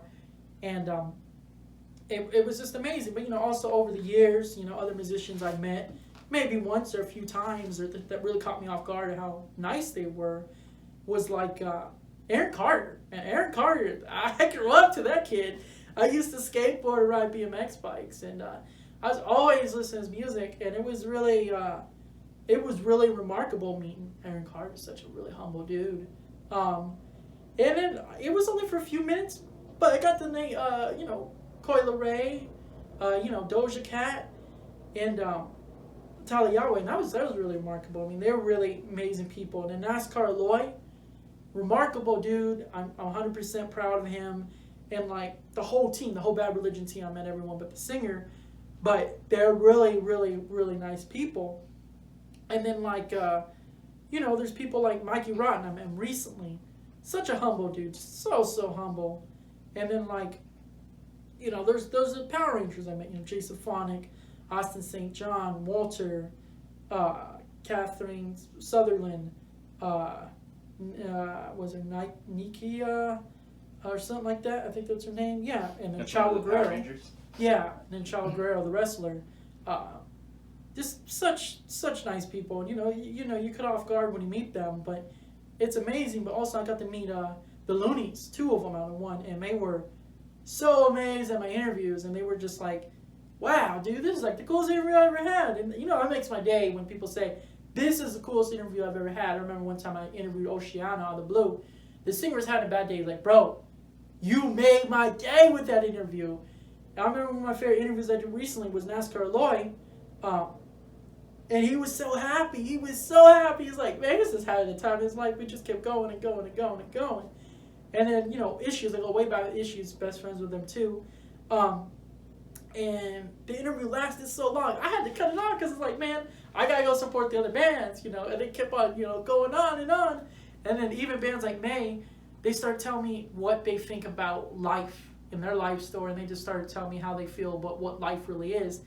And it's really cool to see how deep they get with you sometimes. Because sometimes it's like a therapy session. They know they're on camera and they know it's going out somewhere on the internet. But it's like, man, they just kind of like, for whatever reason, a lot of these bands and musicians tell me their life stories.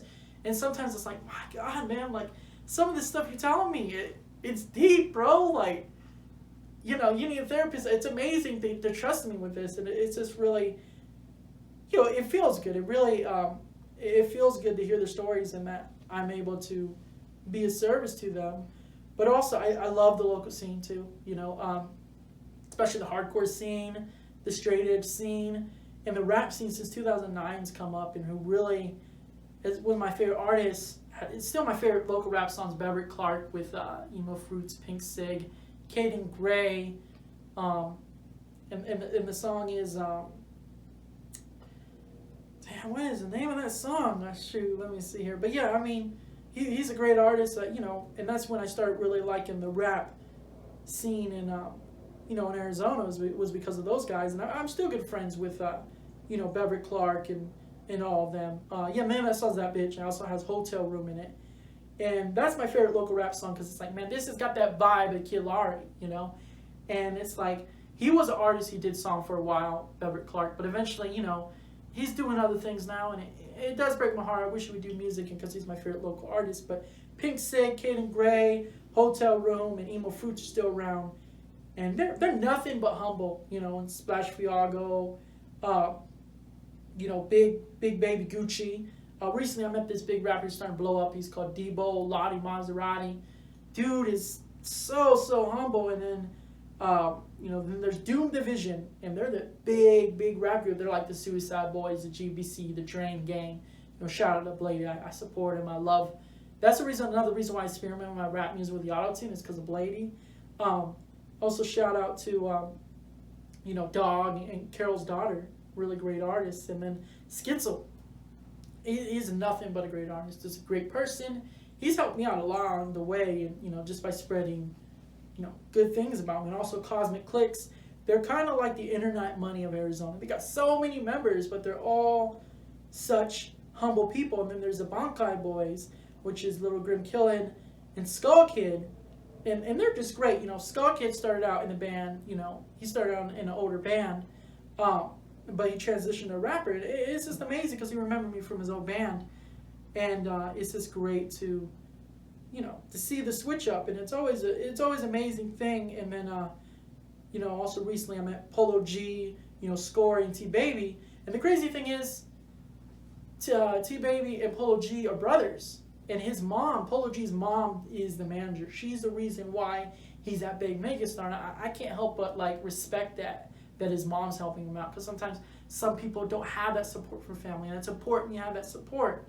And I do have that support. Along the way, my family's helped me, and even for Christmas, my mom bought me my printer, so I'm able to do my collage posters. And it's just, it's just really, really, really amazing to be able to print out these posters, because I used to be the kid at shows to take them off the wall or buy them.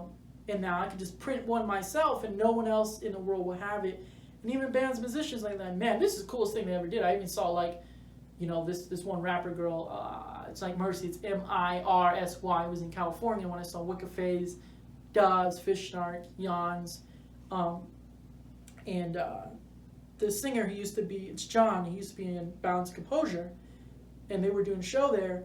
She was with the opening acts. Oh yeah, Fantasy Camp was there too. And just the whole Misery Club crew.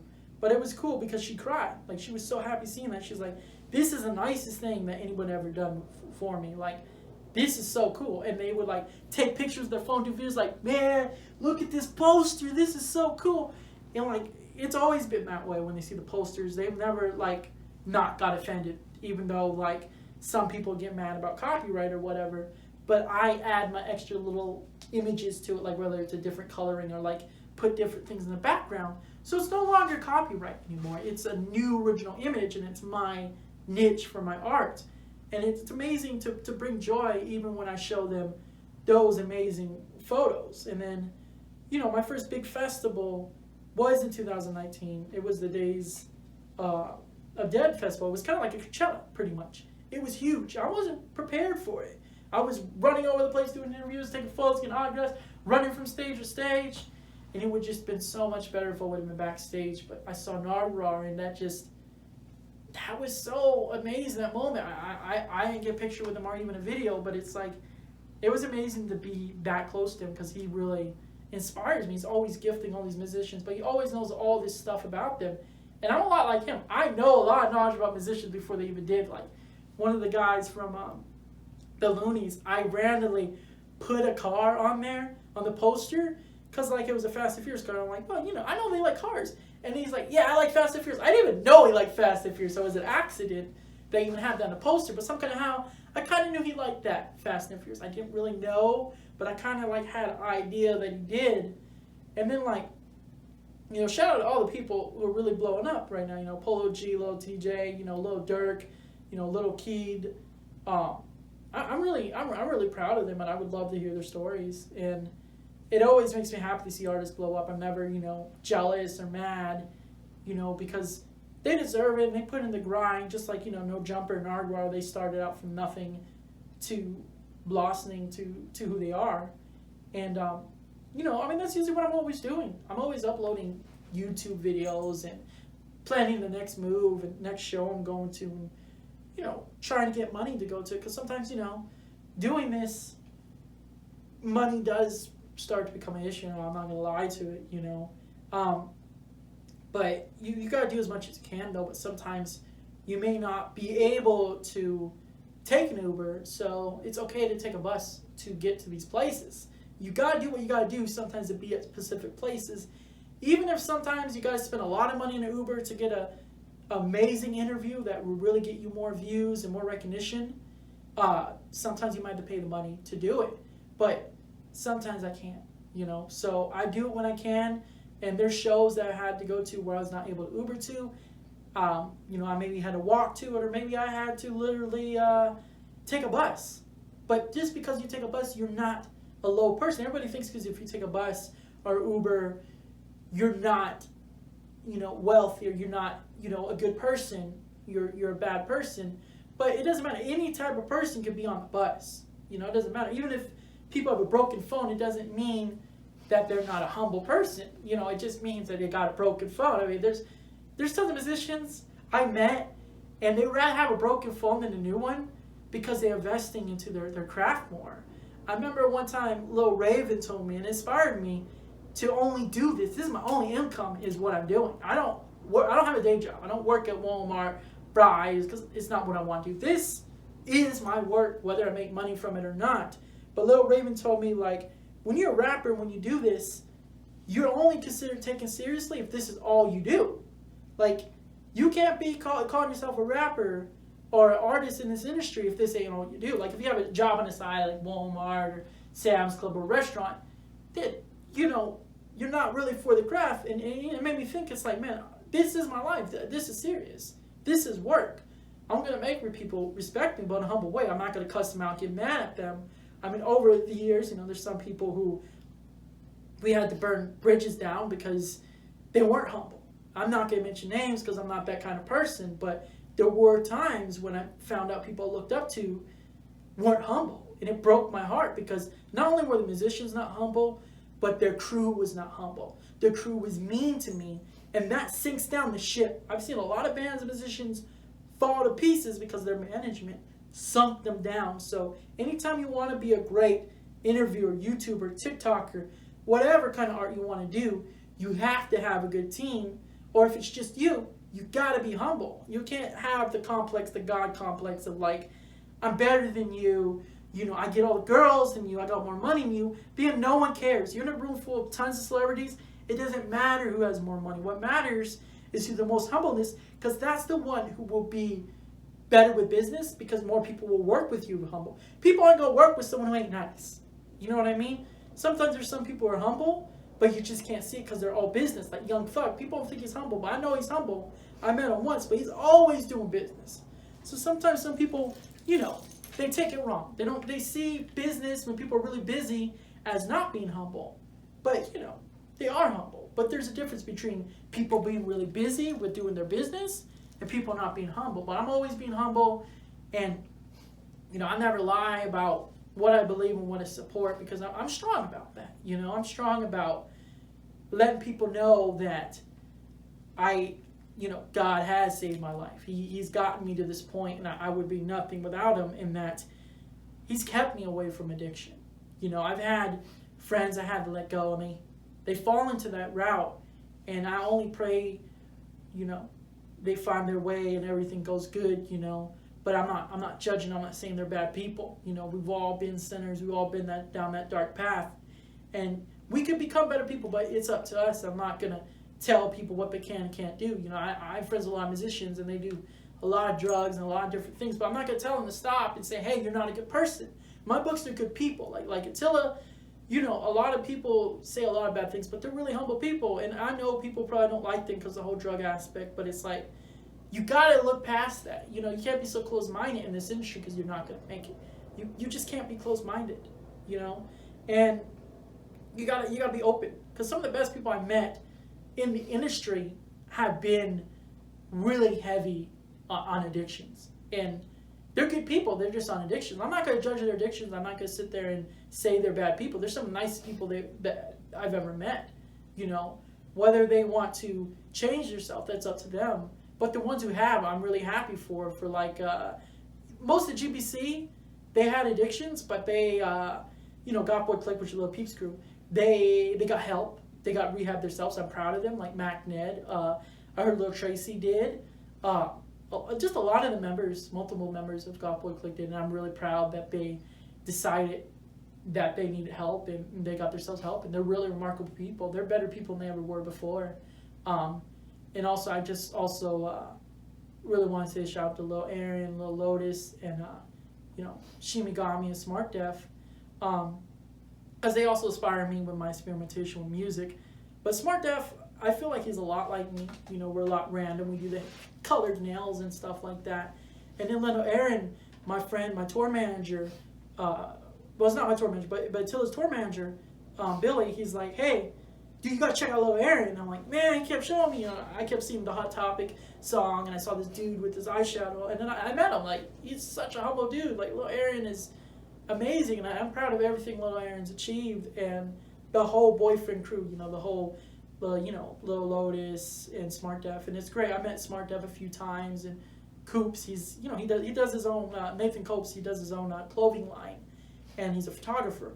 And I met him a few times. He's a great person. I support what he does. And Wiki, he's done a lot of Lil Peep videos. I never met him, but I'd love to meet him, because his videos are really inspiring. And I really, also on the side, I do my own music videos for a lot of my own songs. And the way I see the world is like, we can't see it in black and white, be closed-minded. We got to give people a chance, but at the same time, you got to know what people are good for you, not people. Sometimes you got to say, like, this person's not going to lead me down the path that I want to be at, so I can't have this person in my life. Sometimes it's hard. Sometimes there's nights that I cry where it's like, I wish that person could be in my life still, because I wish I could help them, and we had good times. But, that's not always the case. And what I've learned is, I had a chance when I was younger to be on stage with Green Day.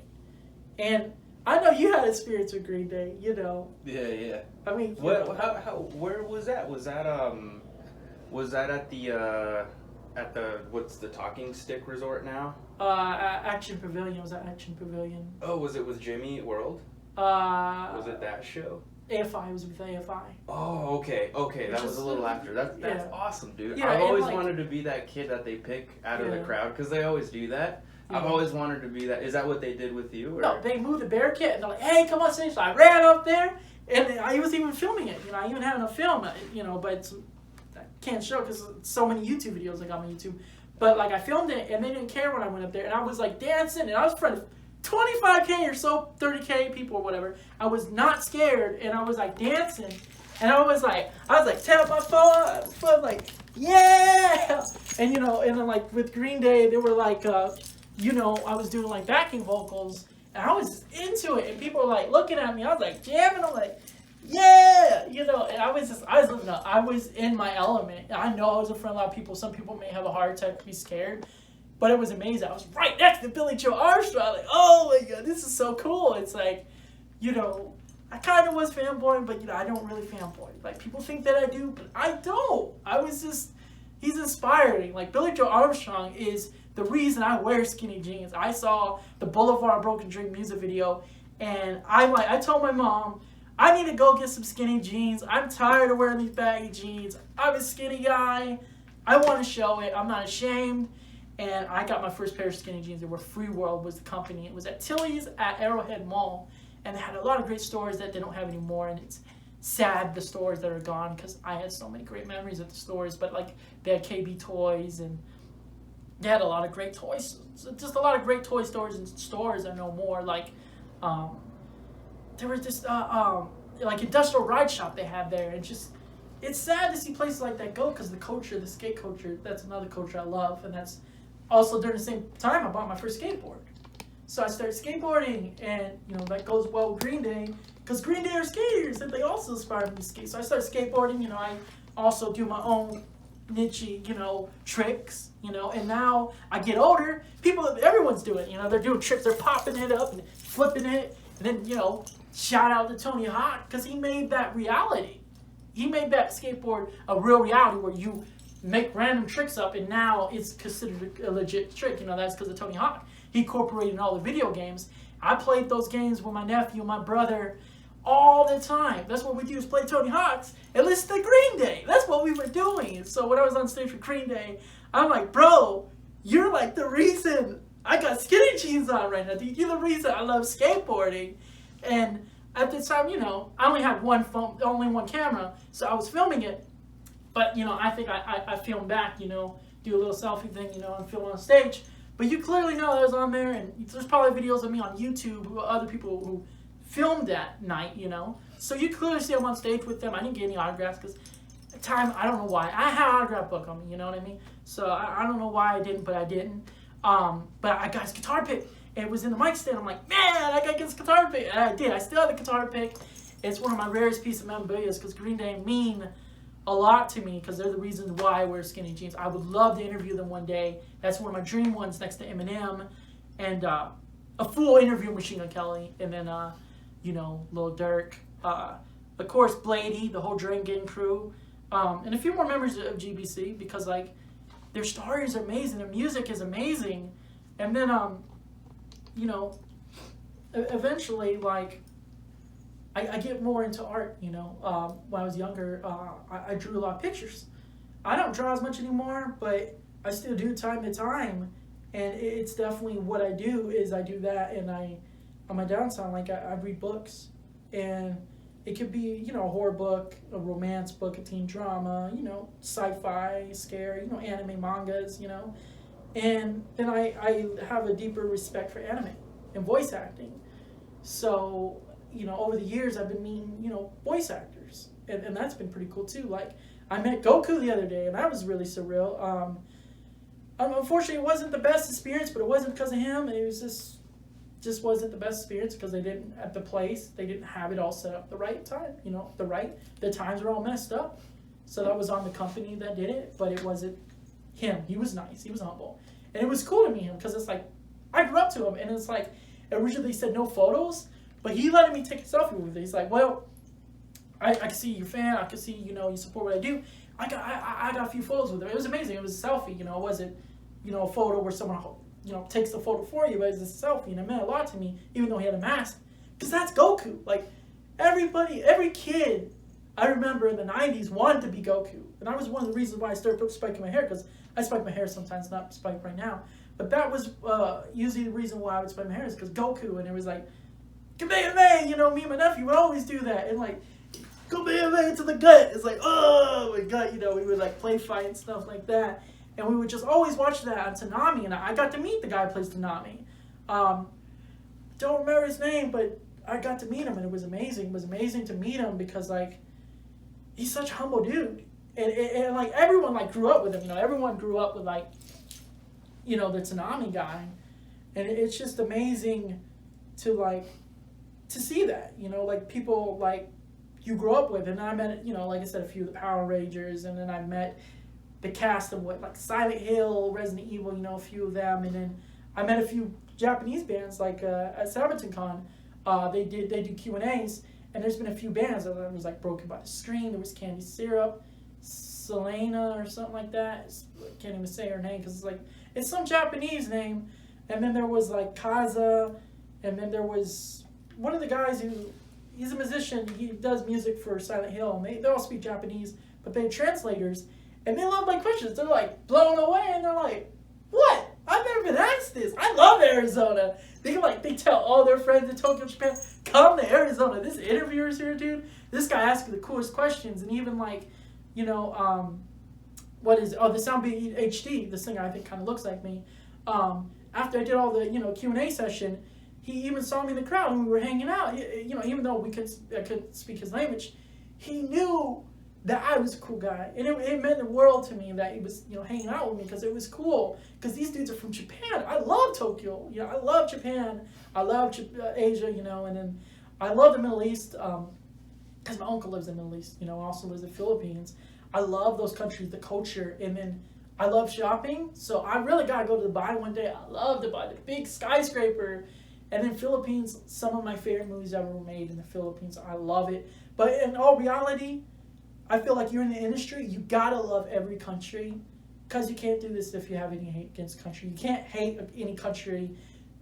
Maybe, you know, look at, you know, I understand politics, you know, and sometimes things get political with countries, but you go to a country, you don't look at that. You look at the people who got dreams like you, and you try to learn their stories, and that's what's about to me. Like, for example, Brazil, they got this company called Sad Station.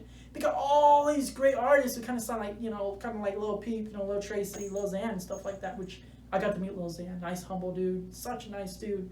But yeah, you got companies like that in Brazil called Sad Station, and they're not getting recognition because, you know, people hear bad things about these countries. But I feel like you got to put yourself out there. Sometimes you got to go to these countries and give them a shot because you never know what you get. Because there's even a lot of Chinese artists that are great. I haven't been to these countries, but I know about the music. I know about the bands, because I'm researching it.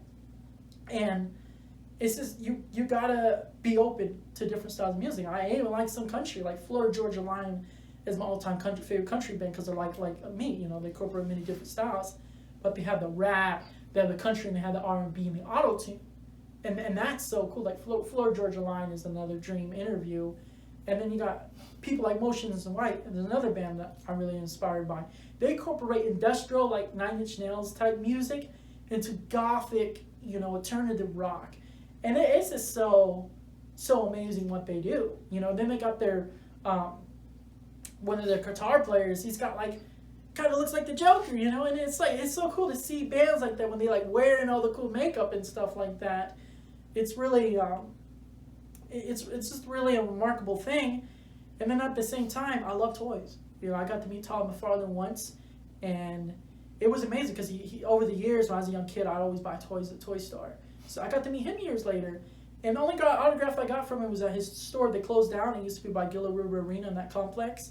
And it was Todd McFarlane Toy Store. They closed it down. It breaks my heart because they had a lot of great toys. So I got, you know, they were selling it in the store. It's a Guitar Hero toy. He autographed it. Years later, Gila River Arena, I met him. I got a selfie, no interview. I just got a selfie, and it was really amazing because he was the reason why I liked toys as a kid. He made the best action figures, Spawn, all these different superheroes. Like, he knew how to make toys. And then during that one, rest in peace, Stanley, I got to meet Stanley. Even though he didn't say a word to me, I got to see his Q&A. And even today, we're inspired by superheroes. Because everyone be superheroes, but at the end of the day, those superheroes, that's not a real superhero. A real superhero is somebody who will push somebody to a better path and who will inspire regardless of their living situation. And that's why I would love to go to the countries and get to know musicians' stories, because I don't care what country it is. I want to see the artists out there, and I want to help them out. I would love for them to reach out to me and I don't have the money to go there, but I would be honored if they flew me out to their countries. I would love to be their video guy, interview photos, and I don't care about the money. I just want a way to get there. You know, I can't afford to get out there, but I would be honored to help those countries, any musician, any country, you know. I would be honored to, because I understand other countries, they don't have a person like me. So their bands and musicians crash and fall because they don't have that media. They don't have that media that is important to a musician. Over the years, a lot of people may think, you know, the interviewing hurts the musician. It doesn't hurt it, especially when it's someone like me. My intentions is to show people, these people, the goodness about them, the humbleness about them. I want you to love these people more. I want you to throw more money at them. I don't want you to like hate them. That's not why I do the interviews. I do it for all the right reasons. And I think a lot of bands don't give me that media pass or let me interview them because they don't, you know, they don't see that.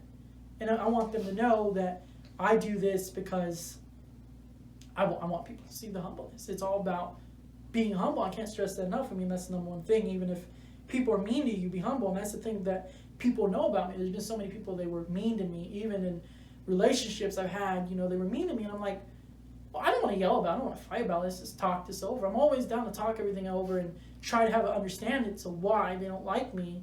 I want to know. You know, like personally, if you're a musician and you think something about me, I really want to know, you know, be upfront with me. Tell me why you don't like me. I mean, let's talk about it, bro. Like, I got nothing against you. I respect your craft, and this goes to anybody in the industry who's ever done me any wrong. I respect what you do, but you don't like me. I don't want to fight about it. I just want to know why. Because I'm sure I could help you understand. You know, I'm sure we could come to common ground, and then you could understand me more, and then we could get past it. I mean, if it's just because you think I'm a stalker, that's not what I'm doing. I'm here because I want the fans to give you more money. I'm trying to help you, you know? And that's what I'm trying to do. I'm trying to help these bands, musicians. I'm not trying to make them lose money or make them look bad or try to be super fanboy, because that's not what I am. I'm doing this because this gets me out of bed in the morning, and the joy that it brings to people's faces when they comment on the videos from other countries where they got nothing. They're sleeping on the ground. They're sleeping on... I've been to Cabo San Lucas since Mexico once in my life, and that was life-changing. And I was on a cruise ship. My mom, my Aunt Rose went. And what happened was, at the time, you know, my girlfriend at the time, I wasn't able to talk to her for the whole time. It was like 2 weeks, and I was not able to talk to her. And I appreciated the things around me, and that's when I started. That's the first time I started filming and doing my YouTube career right there, was during that time. I think maybe it was around 2000, same time, probably 2009 or so, probably 10. But that's when I started doing YouTube videos, because I had appreciation. Before that, I didn't do videos and YouTube videos. So it all started out with that cruise ship. And I would just document when I said I'd do little videos here and there, pictures here and there. And it was because one day, when I do get married, I could show my kids, this is the life I had, and this is the life I'm still living today, but this is where I started at. You know, I started out being on a cruise ship, taking videos, doing pictures, and then just filming and pictures as much as I could. And that was on that trip. And I was terrified of going on that cruise ship. I was shaking. But then, like, I got a motion sickness bracelet. I relaxed. But then I remember, you know, the first day we docked, I don't know, it was in Sonata, Cabo San Lucas. We had to get on a smaller ship to go to Cabo San Lucas, because it's like more an island. And the big ship couldn't dock because there was no dock at the time. I'm not sure if there's a dock now. I've been back since. But I had to get on a small ship, and it was kind of rocking back and forth. I filmed the whole experience. I was scared, okay? That shit was scared. I'm like, man, I think this ship's going to go in the water. I was panicking. But you can't tell in the video. I just played all smooth, doing some video, you know, doing some pictures. I'm like, in my head, I got to appreciate this experience. But I remember walking around town, and these people's only income were selling their stuff. They would be selling necklaces, toys, you know, Jeff Hardy, WE stuff. You know, WE, I really love WE because, I mean, my dad, that's how we bonded.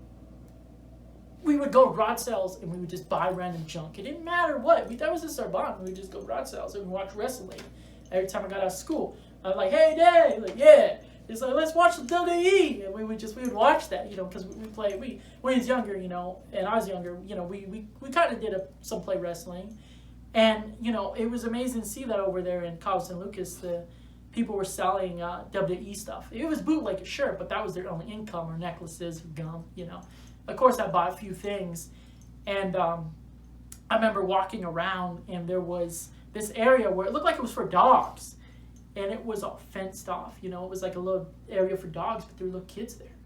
I'm like, man, it hurts, man. It hurts to see that, because it's like, I really want them to be in houses, but there's people like me. I would like to go to countries and see, when I see people like that, I'm like, hey, I want to give you a record deal, man. Like, I'm pretty sure you got some art in you, and it's like, I want you to have a better life. I want you to have a house, you know, like I want you to have what I have. I'm sure, like, you know, I'm sure you have a story too, you know. It's like, it's hard, but then it makes you appreciate what you got, and you know, understand what you do, the YouTube and the interview and the videos could help other people, and I want to help other people in other countries. I want to give them the opportunities that the comments, and they say, I got nothing, man. This is all I do in my life is watch his YouTube videos. This guy's the only reason I stay alive. If I didn't watch his YouTube videos, I would kill myself. And it's like, when I read comments, like, it breaks my heart. I want to give them a hug, and I just want to say, like, I want to help you out. I want to help you be in a position and reach the level you want. I want to have my company more together, and I do want to build a team. And I want to go to other countries, and I want to sign artists, and I don't want to be based around money. I want it to be based around talent, because I want people who got nothing. I want them to have something, and I want them to have a house and not live like dogs, and not live in cages, and just not live on the ground, and have a house to sleep in, and the little kids not get sick and die. You know, seeing that Cabo San Lucas, Mexico, it makes you love your life more. And over the years, I met people who, you know, lived in such bad situations. You know, they were sleeping in abandoned houses, and it's like, I want to help these people be something. I want them to have a house. I want them to live their dreams, because I know everyone has dreams, because it's what keeps us alive. As a little kid, it's all about our dreams. You know, as a kid, I remember the first time, I originally just wanted to be an author, honestly. But then it came to, in Garter Lakes, there was this job fair, right? And what happened with that job fair is this Christian rock band, Stella Kirk, came in. And it was the guitarist and his wife, and they were married. And they were talking about how it feels to be on the road touring. And I heard their stories. I'm like, I want to be a musician. Like, I still want to write stories, but I want to be a musician now, because this is so amazing. Because you know, he was saying how many people inspired, you know, how many people he was inspired by, and you know, how many people's lives he changed with it, and all the great adventures. And it's like, it's amazing. You know, since 2019, I recently kind of started touring on my own. You know, taking a Greyhound or Flixbus, you know, to another state. You know, I did Vegas and California a few times, like Anaheim and Sacramento and LA. I love LA, and I went out to LA to see Wicked Phase. And the coolest thing about LA was, everywhere you go, every coffee shop, there's somebody doing music, or a videographer, or somebody who's an artist, and it's really cool. And then, like, Anaheim's beautiful. You know, I went to the Chain Reaction. They were nothing but humble. The staff were really humble, and it was beautiful. Like, they knew I was waiting for the musician, and they respected it. They were like, wow, you know, where are you from? I'm like, I'm from Avondale, Arizona. Like, I came over to Avondale, Arizona for this. And like, you know, they didn't hassle me. They didn't try to tell me to leave. And it was really amazing. And then in Sacramento, unfortunately, the following year, our show got canceled because the drummer got sick. But I still had a good time. I met a few good friends over there. I actually got a really best friend in, you know, Sacramento. And it was really cool to meet that person while there, even though, you know, I didn't get to see the concert because it got canceled. I got to meet a lot of great people, and I had a really good time looking at the architecture, because I love architecture too. And then days in Vegas, I went to Vegas. You know, I went there on my own, and that was a beautiful experience. And to go to a Coachella type festival for the first time, and no Jumper crew be there, and Nardwar car, you know, crew to be there, was really, really remarkable experience, because it's like, you think you would never be in that close to them. So it was really cool, and seeing all these big names like, Young Thug and Future Amigos, Lil Tracy all in one show together. It was really remarkable, and I was really upset I missed Kid Laroi because I didn't see his set. But he wasn't that big. I'm really, really proud how big he was. But that was like the last time I saw Juice WRLD. And I did get to meet Juice WRLD because I was backstage. And when he was on stage, when he walked off stage, I did a selfie video. I'll cherish that video forever because Juice WRLD is one of those artists that there'll never be another one. Rest in peace, Juice WRLD. It was great. And it's sad to see the fallen heroes. I mean, there's been a lot of fallen heroes throughout the years. And I really want to talk about them. I want to talk about Kurt Cobain, Nirvana. He was such a humble person, really inspired me. DMX, we lost him recently. That was sad. Me and my brother, my nephew and my mom, me and my dad, we all bonded to DMX music. So it's sad I never met him, but I was honored to live during his timeline. And another musician, he never really got that big, but hella sketchy. He was so humble from what I heard. It was sad. And then Little Peep, and then Paul Gray of Slipknot. I love Slipknot. I've heard nothing but good things about them, and their music is really, it's amazing how you incorporate the horror culture with the rock, and it's just amazing. And then there's Dimebag Darrell, and that was really sad. And then there's Casey Jones of Hawthorne Heights, the reason why I do screamo, emo music, and why I fell in love with doing screamo music. That was a tragedy, tragic, And then there's, there's just a lot of great musicians lost. Even Mo, it's like MO3 or something like that. He was a gangster rapper, and that was sad. It's sad when we lose gangster rappers because I know a lot of people don't respect their background, but like they got deep, inspiring message behind them. Like I know people like are intimidated by the gangster rappers, but their stuff is deep.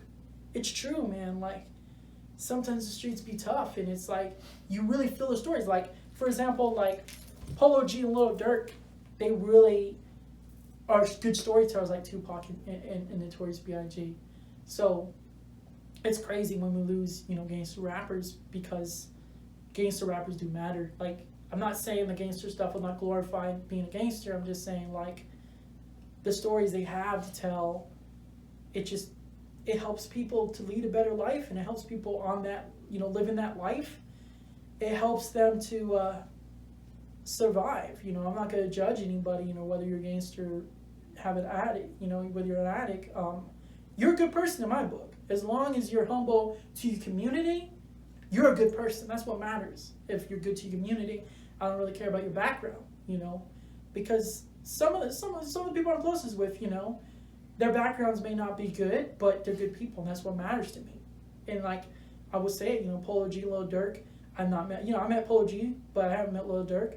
But in my books, they're really humble people for what they do for the community. They've done a lot for the community. I know that maybe their background's not good, but you sometimes got to look past people's past, and you just got to like say, well, what's the humbleness I can find in this person? And that's one of the big things I want to show people in my interviews is these people that a lot of people don't want to interview or talk to because they're scared because what they're affiliated with. I want to show people, well, just because these people are affiliated with their, the life that they live, there's reasons they live the life they live, and I don't know why, but I respect who they are as people, but they are good people. They're not bad people, Just like you're on a bus and you see that person who has who's a druggie, you don't know if that person's a bad person. They could be an addict, but it doesn't mean they're a bad person. Just because somebody is a gangster or an addict, don't make them a bad person. They could be the best, nicest person in the world. So you got to look past their religion and look past their background. And anybody can be humble. It doesn't matter your religion, what you follow, what you believe in. You could be a good person, And that's really what it's about. But, back to be inspiring, it's really important when you be in this industry, you want to inspire people. You don't want to do it for the wrong reasons. You don't just want to do it for the money and the woman and the cars and the diamonds. Like fashion's a beautiful thing. I love fashion. I love shopping, but that's not the main reason I do this, and I really want to get to the point where people could find me in other countries and I could help them out, give them a platform that they never had.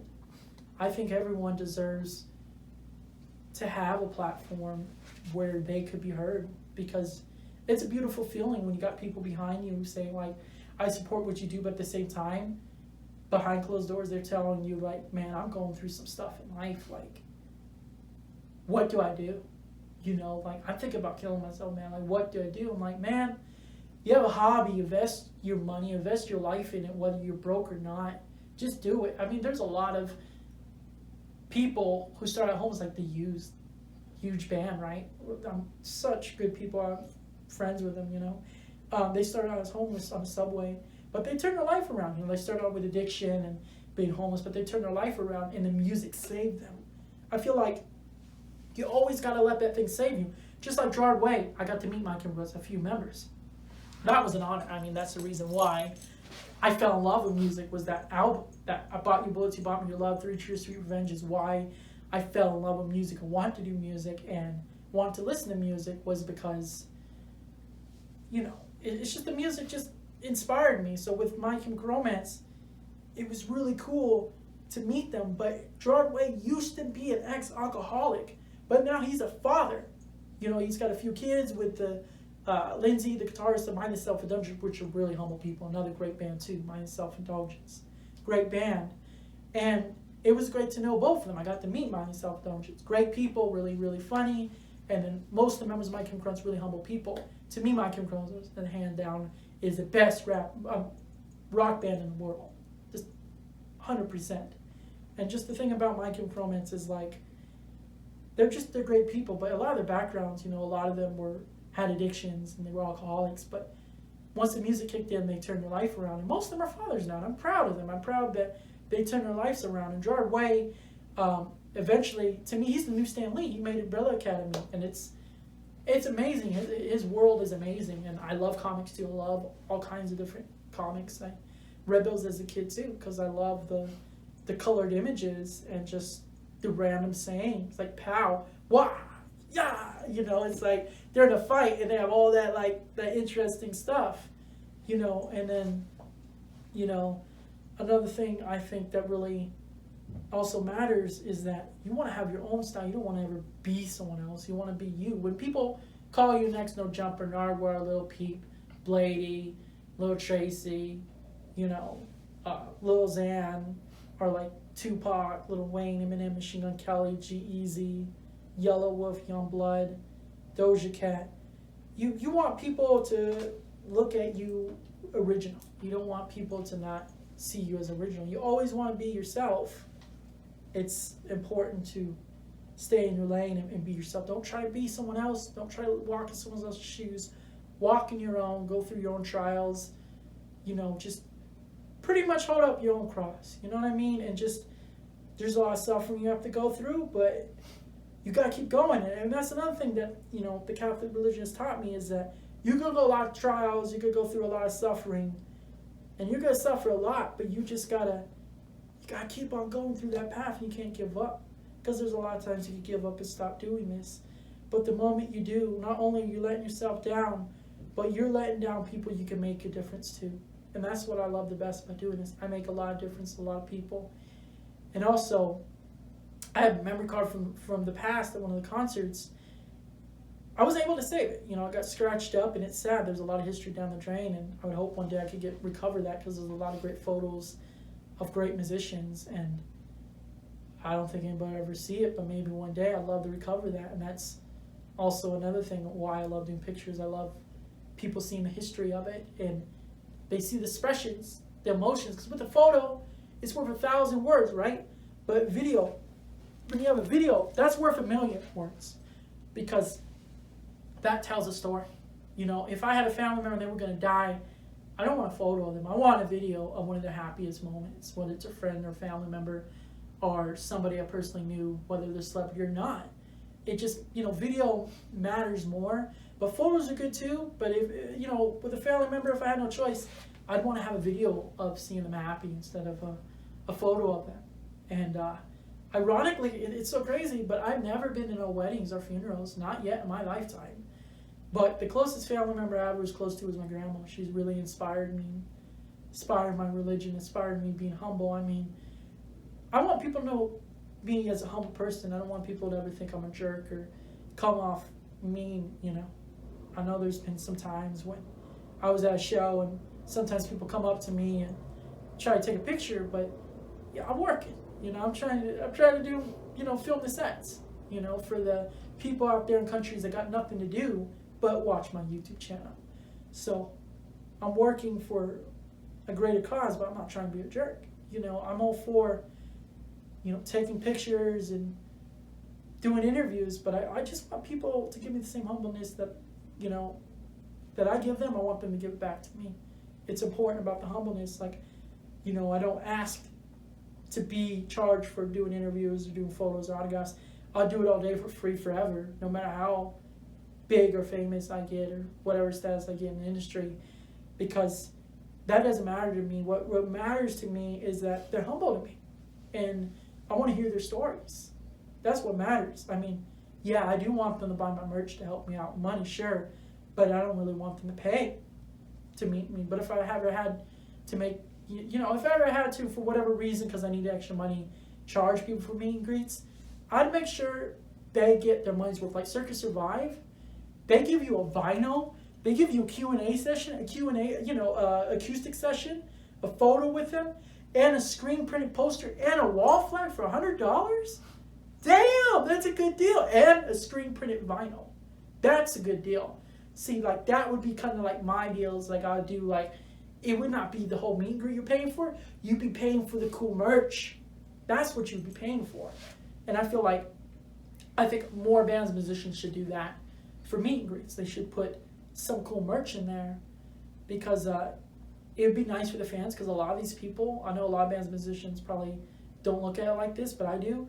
I know a lot of these people, that's the only money they have probably for the whole month. They spend their last dime to meet that celebrity or band, and I feel like they should have something to show for it. You know, maybe they may be living in the hood. I mean, it would be nice for them to at least have a nice wall flag on their wall, you know, instead of not having anything. I mean, they may not even have any money for any merch at the table, but if they're going to spend it to meet somebody, I understand, you know, that's what they're living for. I feel like they should be able to have good merch to put in their rooms, you know, no matter, regardless of their living situation.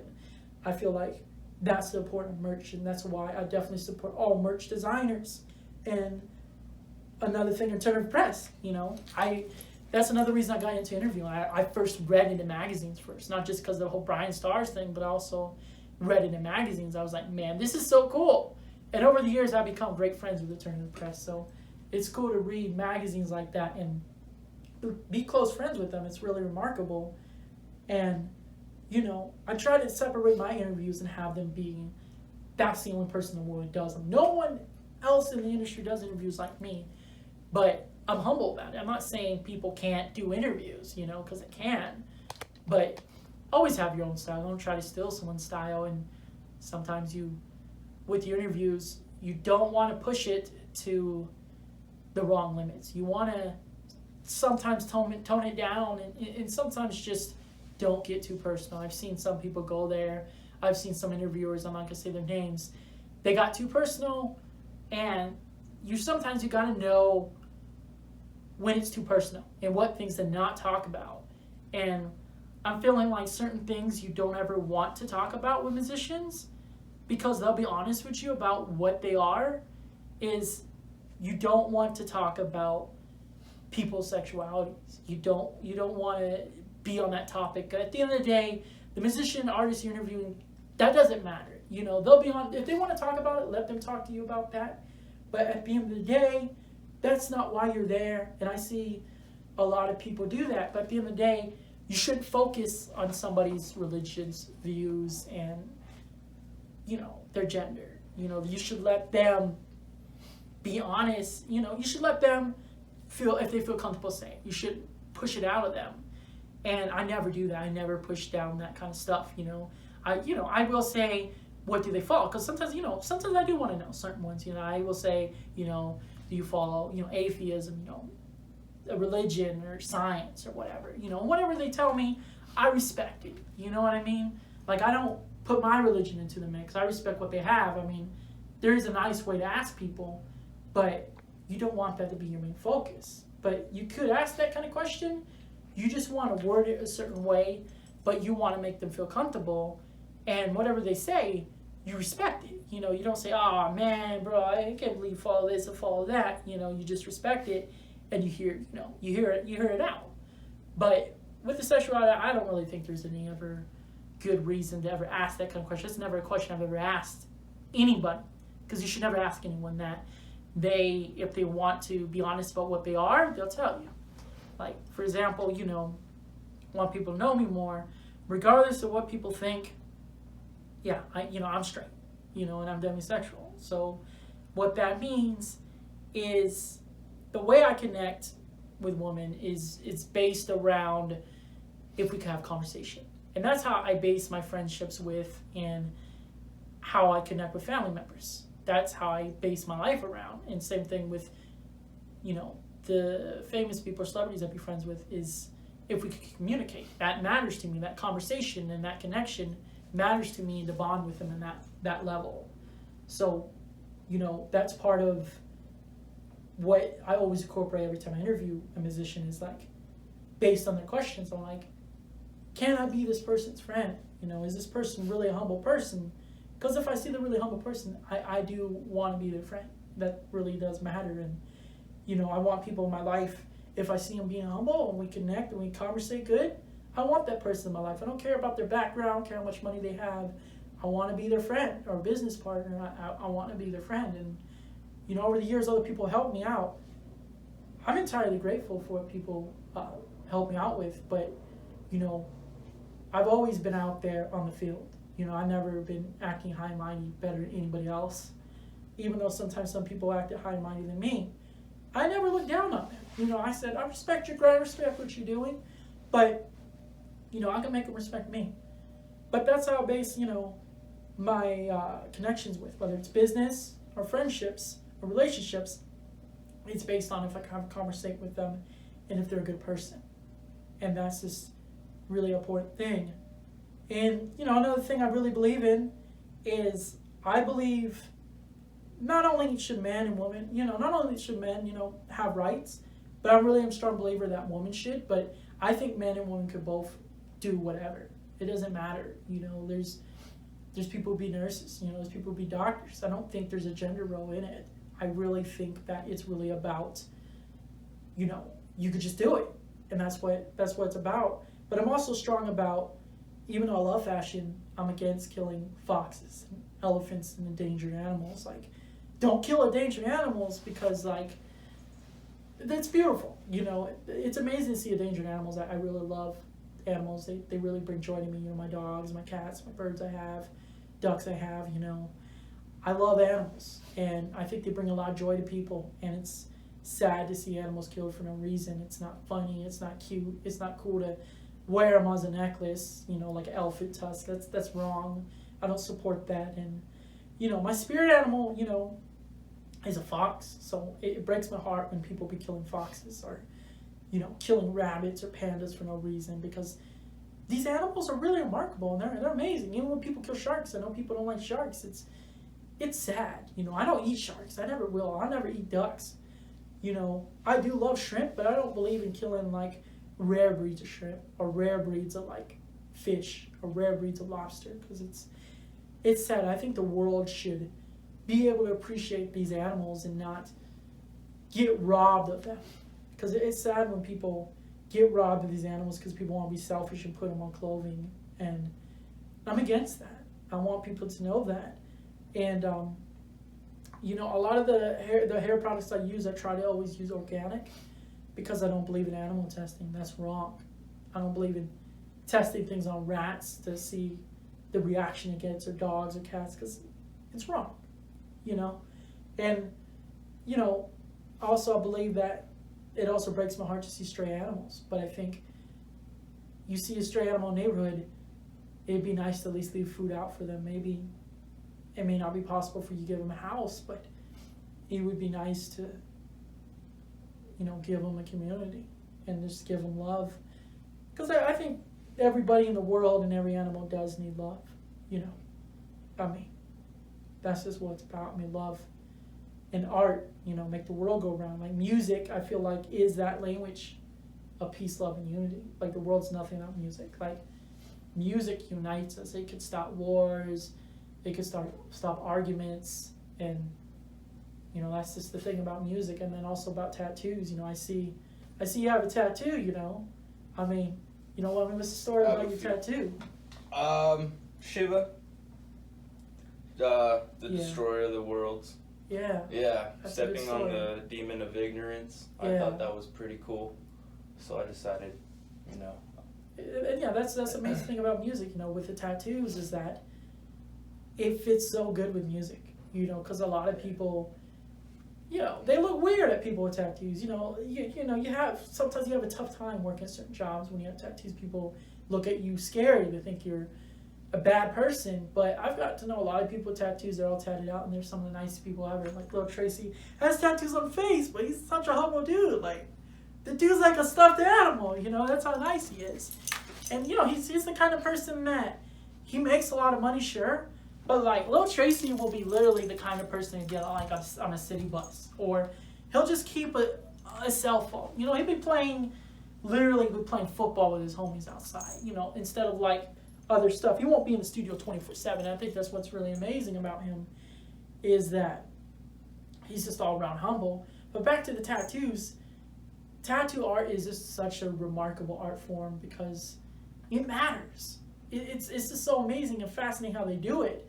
Because I know it's for life, but if someone's gonna have it for life, like I gotta say, do it right. Like, don't have your friends like do a shitty tattoo on you. You know what I mean? Like, I know it might cost a lot more money, but go to a good artist because tattoos are for life. You know, and people wonder because all the things I believe, you know, straight edge people usually have a lot of tattoos, and that's that's like a stereotype, you know.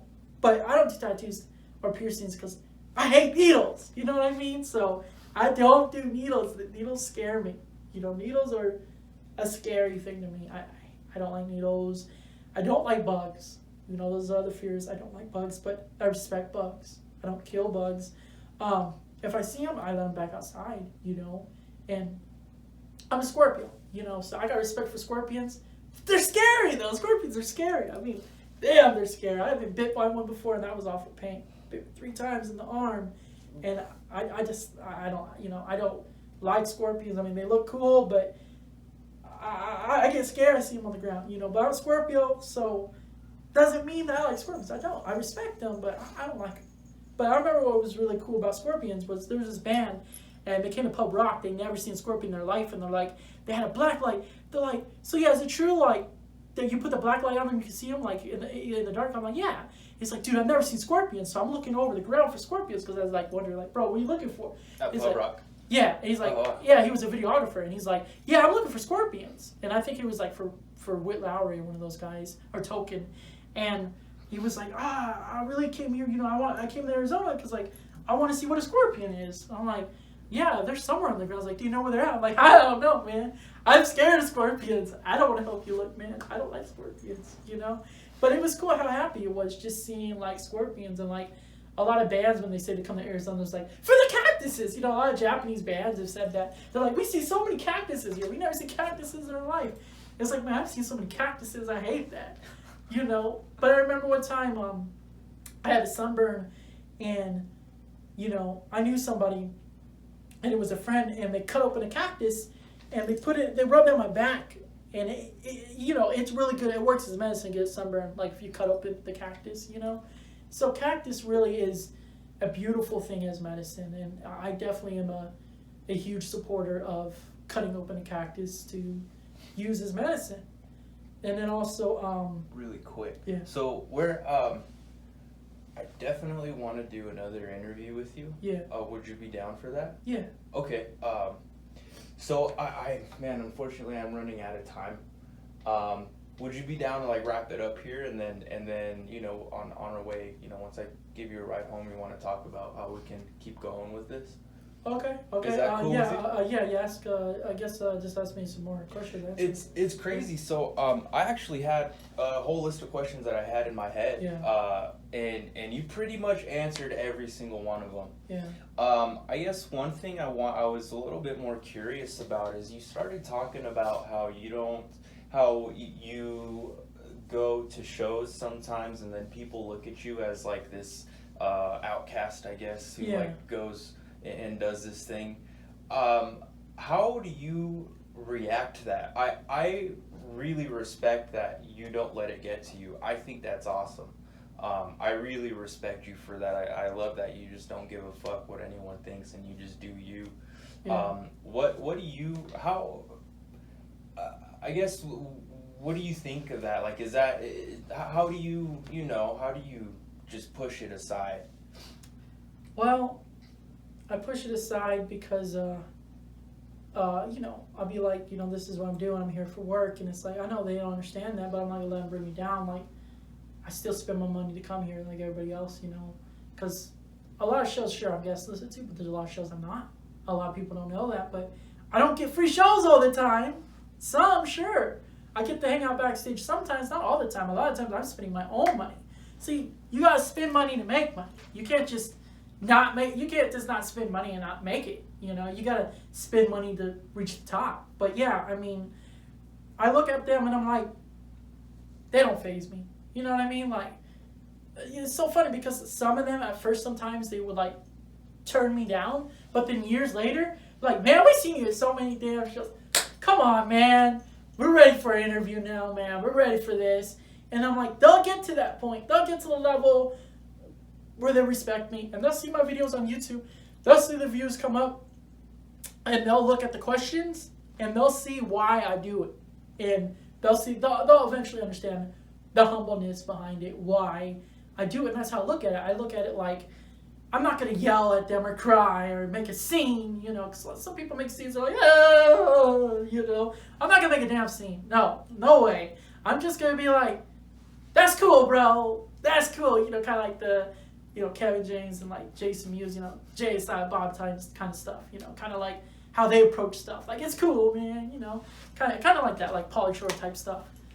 I just approach it like in that vibe where it's like, man, I don't care, bro, but I'll prove myself to you. And that's really what this is also about. You got to prove yourself to other people before you can get the big dogs. Some interviewers, they just, they keep on spending and spending money and they pay to do the interviews, But me, I want people to respect me. And that's what it's about. And I want them to see the views I get and see the attention I get.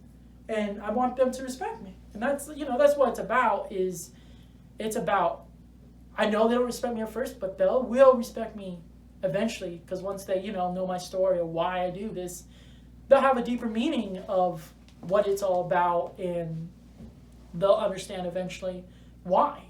It's just like sometimes, like recently the other day, I'm not going to say names, but there were just some people, they weren't vibing with what I do. But see, they don't know me. I don't understand. You just see this dude out there with a camera taking pictures.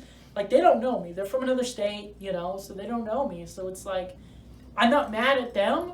It's just, eventually they'll understand why I do it. I do it for all the right reasons. I know there's a lot of people in the industry just do it for money and the clout, the girls, the cars, the drugs. They do it for all that stupid reasons.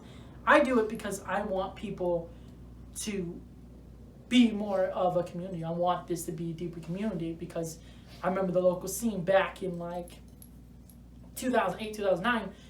Everybody on MySpace would just promote the shows, by sending over messages on MySpace. And it was all a community. It doesn't matter how big your band was, how famous it was. They would even shout out local bands. And even they would treat it like a mega star, and I miss those times, and I want it to be like that again. I want everybody to not only make money from this, but I really want people to have the humbleness again, and I don't want there to be beefs, and I want people to just put their differences aside and have unity in this because it's really important, and that's why it doesn't faze me, it doesn't upset me, because one day they will respect me, and it may take time, but I'm going to wait, and I'm still going to go to the shows. It's not going to stop me from going to the shows. How many times they say no? They can say no to the interviews 1,000 million times. I'm going to go to the shows. I'm going to get the interview eventually. That's going to happen because they're going to respect me because I'm doing it for all the right reasons. And I don't think that they were jerks to me. I don't think they were mean to me. I just think they just didn't understand. But they will. At first I get it, you see this dude outside a tour bus. It's like, man, what's this dude waiting out here, man? This dude's just annoying stalker fanboy. It's like, I get that, you know, but it's like, that's not what I'm doing. I want that band to have more fans, because sometimes I see these bands and they're not as big and recognized anymore. But I want to help them get that recognition again by having some humble stories and some humble fun. And that's what I'm trying to do. I'm trying to help them get more fans again, because it breaks my heart when they lose fans. I'm like, why are you gonna avoid, why are you gonna abandon that band? Because people are like, man, they switched up the music, they switched up their members. I'm like, man, this is kind of like a marriage. Like, if you are true to the musicians and bands you support, doesn't matter what they switch it up. You got to stay behind them, man. Keep supporting them. Don't just switch up on them. Like, that's some sad stuff, and I don't switch up. So, I mean, I'm 100% legit and I'm real.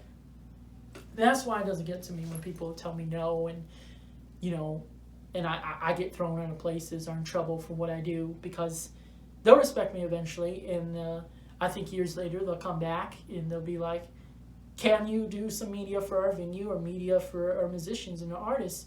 Because I think now they'll understand it's all about the humbleness, and I want to help their business. I support their businesses. Like, I want to shout out a few venues that matter a lot to me, and that's Pub Rock, Marquee Theater, the Van Buren, just all those great venues. Action Pavilion, Gila River Arena. They're great venues, and I feel like the staff are really good people. And then, there's also the Rock in Tempe, there's the Green Room, there's Rialto Theater in Tucson, what was it, 1910 Tully or whatever you call it, and just... Oh, yeah, forgot about that. Yeah, and there's a lot of, those venues are just, their staff are really remarkable people. Just great humble people. Like, this Marquee Theater, they've always been so humble to me, and it's so great, and the same thing with Van Buren, it's just great. But Pub Rock, damn, they're just so cool. I mean, they're, honestly, more bands should play smaller venues like that. I know they're not maybe a stadium, but like places like Pub Rock, just beautiful staff. I think more bands and musicians should look at how nice the staff are. Also, Celebrity Theater, they got nice staff, and Arizona Federal Theater got nice staff. And it's great to, when you go to a venue, you got nice staff. They see you doing your thing, and they're like, they put you aside, like, man, I hope you meet this man. I hope you meet this band. I hope you meet this musician. I'm really rooting for you, man. And sometimes they even bring them out to you, and that's cool. When the venues bring them out to, like, hey, man, this fan, man, he really wants to meet you, man. And, they call me a fan because, I'm there for business, though, but it's all good. I'm not mad. And they bring them to me. They bring them right to me, like, hey, and then they're like, dude, we saw you waiting the whole day, man. It's so hot out here. You got your hoodie on, bro. Are you crazy? I'm like, man, no, it's his style, man. I gotta promote, and I always promote everything I wear. Like Vans, I love Vans, and Lil Tracy hoodie, and Brat Boy made my jeans. I gotta promote it. And Samsung, I use for all my interviews. It's always been Samsung and only Samsung. So please, Samsung, give me a sponsorship, because I love Samsung, and I always gotta give a shout out to those businesses and companies, because they get you places. But also the Fix in Tempe and in Phoenix, those two places, I mean, wow, they were great people, and it's sad to see them go. And a lot of venues, like One Place and Sets, I didn't get to go, but they really brought community together, and I support all those, what was it, One World or whatever it was called. And there's like a lot of those other off-the-wall art gallery places and tattoo shops to be having shows at. And I support the grind, because it's really remarkable. And there's this other venue I went to recently called Kickback, and it's a great place. I love it. It's got the underground vibes. I love that place. And then there's in California, Echoplex. Echoplex is a beautiful venue, really remarkable venue. And then there's like over there, same complex as the Kickback, there's Home Invasion Studios, and the owner of that, he's part of Valley Club, the rap group. He's part of that crew. He's a humble dude, but his studio, it's kind of like a performance. It's like a concert venue in there. It's so cool. Like, I had a chance recently to see two members of Cosmic Click record a song there. That experience was cool. And the nice thing was I had no ride home, and my mom couldn't come get me. I couldn't take a bus.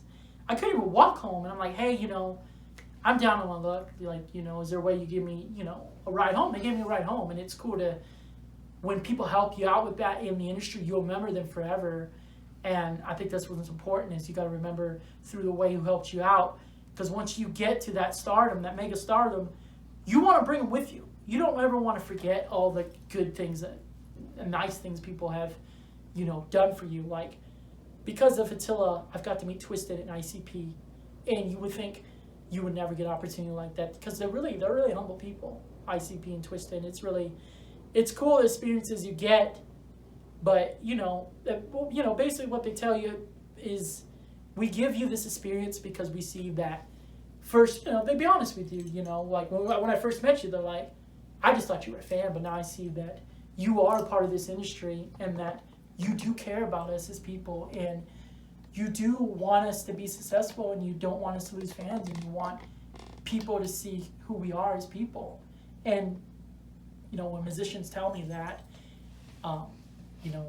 it touches my heart, when they say at first they just thought I was like a stalker fan, and then they're like, we actually see who you are now, so we're going to start giving you, all access media pass, because these musicians and these bands need you, because you're helping our industry stay together. And I don't ever want the industry to die. And even during the whole, COVID-19 thing, I was helping out bands and musicians as much as I could, with promoting their music and giving shout outs, because every little thing you do helps them out.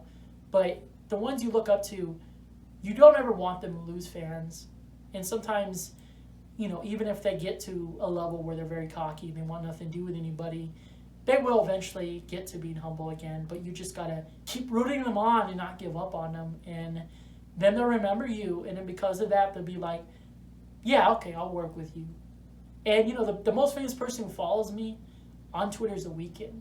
It's not like a brag thing, but it's just because I think he just admires that I'm a real person. And that's just like surreal, because he's the biggest R&B singer in the world. But once you're in this industry, it doesn't matter how much money, how much fame you got. No one's more famous than anyone else. We're all in this because we want to change people's life, and the people ain't got nothing. We want to give them a reason to live and love life. Like, always love life, even on your saddest days, because you only get one life, and you gotta live it to the best you can, and just sometimes, don't have regrets, and just sometimes just jump into the wave. At first, like, that kind of reminds me of like when I started crowd surfing, because I'd done that shows before too. I was scared, but it really helped me with living life. You just jump in there, and then people will just steer you in one direction, and just kind of just go to the direction. Don't be scared, and you just can't be scared. And I know soon here I'm gonna face the fear of going on a plane, and once I get past that, there's more opportunities that I could do to help people out. And and I just want to help as many people as I can.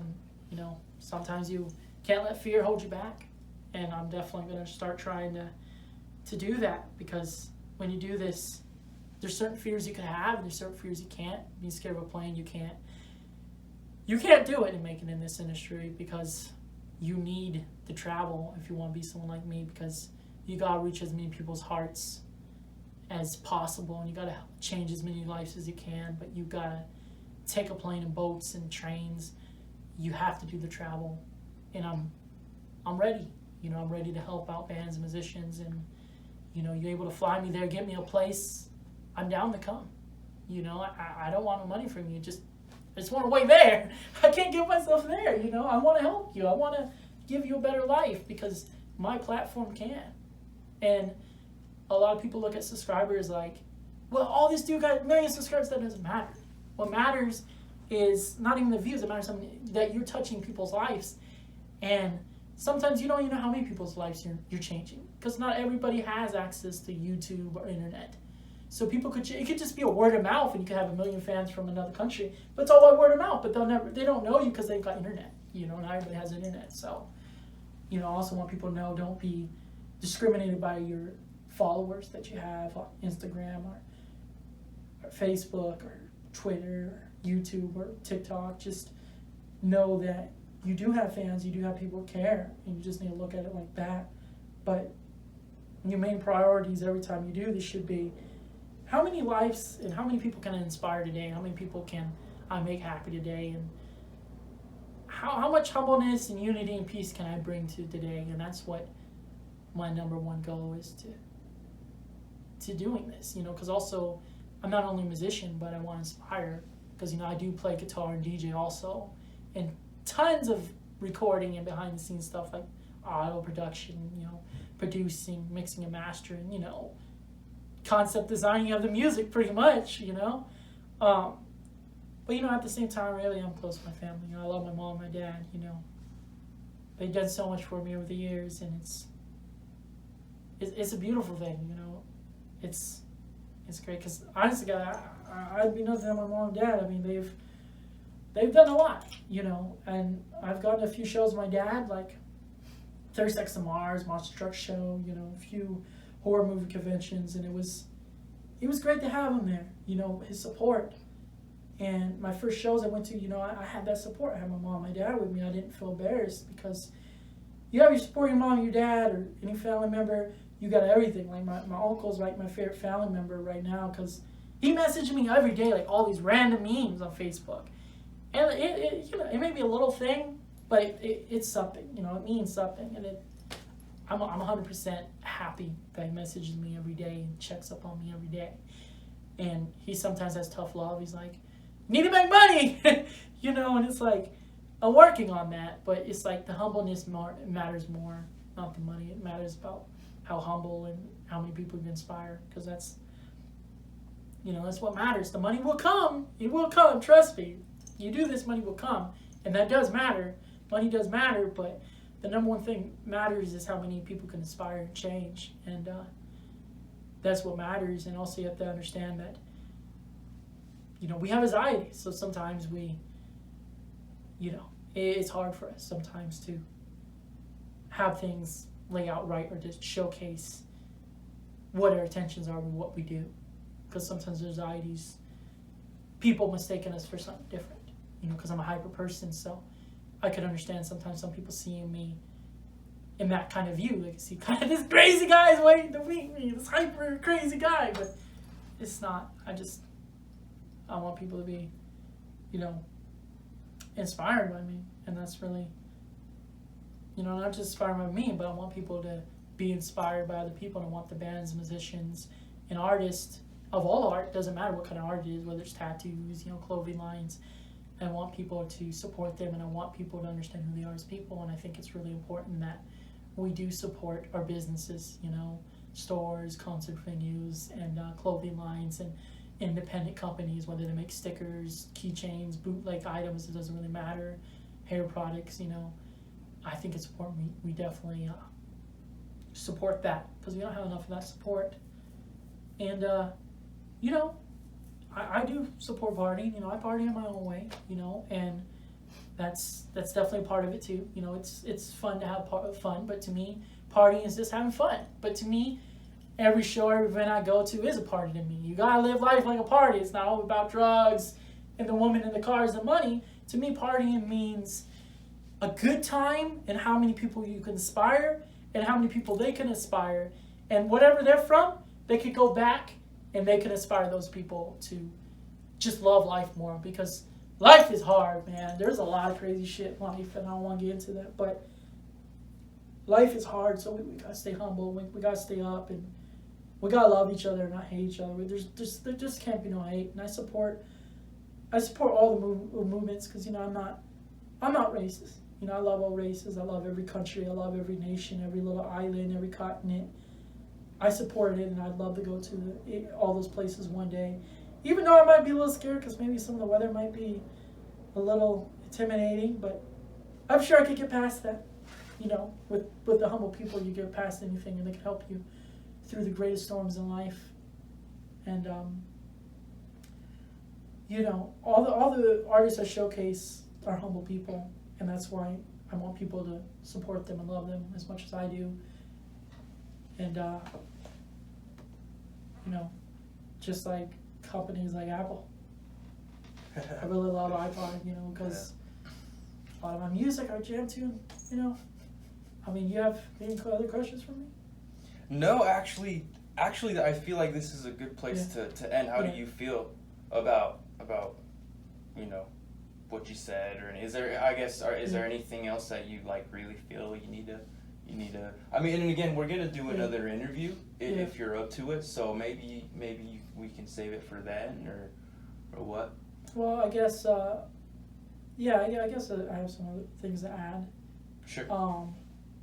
I guess at the end of the day is, you know, fashion does matter, and being someone in this industry, you gotta have your own fashion, and you gotta support independent companies. I mean, I love the big companies, don't get me wrong, but try to go independent. Like, there's this company called Nae's Garden, I think it's Nae Garden, and it may be a lot of money, but like, the dude hand sews it and stitches it, just like Rat Boy stitched these for me, he painted it for me, and it's just like, we have to support local clothing companies. Like, as a somebody's industry, you got to support your local businesses and companies. I can't stress that enough. And you even support people who just have dreams and ideas. Like, just get in a room and just say, what's your idea? Let's make this a reality. Like, you could really make anything a reality if you just put your mind to it and go at it. And sometimes there's things in your way. You just got to sometimes just push that stuff out of the way, and you got to go for it. You're going to get people not liking you and hating you, but they'll respect you eventually if you keep going on. And you always also want to shout out the companies you use. Whatever hair product is, you want people to support them because it's important. You know, the products I use in my hair, that's important because, you know, it's good to smell good. So you want people to know that, and not as a bragging way, but to smell good, you know. Soda brings me joy, so I love Pepsi and Dr. Pepper Fanta because it kind of inspires me. I get inspired when I be drinking that soda and stuff like that. And, you know, hot Cheetos, beef jerky, Twinkies, you know, it inspires me, and it brings a lot of joy. It brings people together, it brings families together for holidays. And, you know, it's not wrong to support companies like this because they bring families together, you know, and I don't even think it's wrong to support, you know, beer companies because they bring families together. I mean, even if you don't support the alcohol about it, you could support that it's bringing people together. And that's really what matters in the end. No matter what you're doing, what religion, what group you're part of, what race you're part of, what matters is bringing people together. You know, that's what it's all about. It's good to bring people together. And, you know, sometimes some people, they're good at one thing. Doesn't matter, you can't be good at multiple things. You should never just say, well, that's it, I'm done, I'm doing music, that's all I want to do. With me, it was never that way, you know, and it was always about jack of all trades. And also, you want to be as honest as you can, but you do want to keep some things in the closet sometimes. Sometimes there's things about, you know, we all have skeletons in the closet. Sometimes we just don't want to talk about it. There's some things people should never know about anybody. It's not fair, it's not right. And like I said, some boundaries shouldn't be pushed, and some things you should never know even about the person you're married to. And there's nothing wrong with that. It's just, there's some demons in the closet and skeletons in the closet that just, you gotta lie bare, and you gotta have respect, no matter if you're married to them, your family member, your friend. And we gotta all respect and love each other to keep this industry together, and that's my goal. And I want as many people can help me out as possible on that, and I want people to take me seriously and know that I'm not just about the girls, money, cars, party. I'm about inspiring, and I want to change the world. I want world peace. That's what I want. I want world peace, and you know, and Samsung's amazing because it helps me with my mission to world peace with the photos and the pictures, and you know, instruments of world peace, you know, to get me that peace, you get me that place matter. And you know, definitely support Get Langers, because I don't ever want to lose my phone because I can't do interviews or photos. And you know, just You know, thank you everybody over the years who've been helping me, and I can't wait to do the rest of this documentary because this is going to be really exciting. I'm really excited about this, and I hope we could change the world with this, and I hope we could change the industry. I never want this industry to die. No, never. I support it all. Underground, local, famous, not famous. You know, I support the industry entirely. This industry is a beautiful thing, and anyone who helped me out over the way, whether you sign my book or photo, autograph, interview, thank you. And I'm happy for the rest of this documentary. So, you know, thank you. It's CM Jizzle Rich King. Let's Switchblade, Little Witchblade, XL Part 2, Vexy, DJ Brad X, Brad Fox, and Brad. That's who I am. Thank you.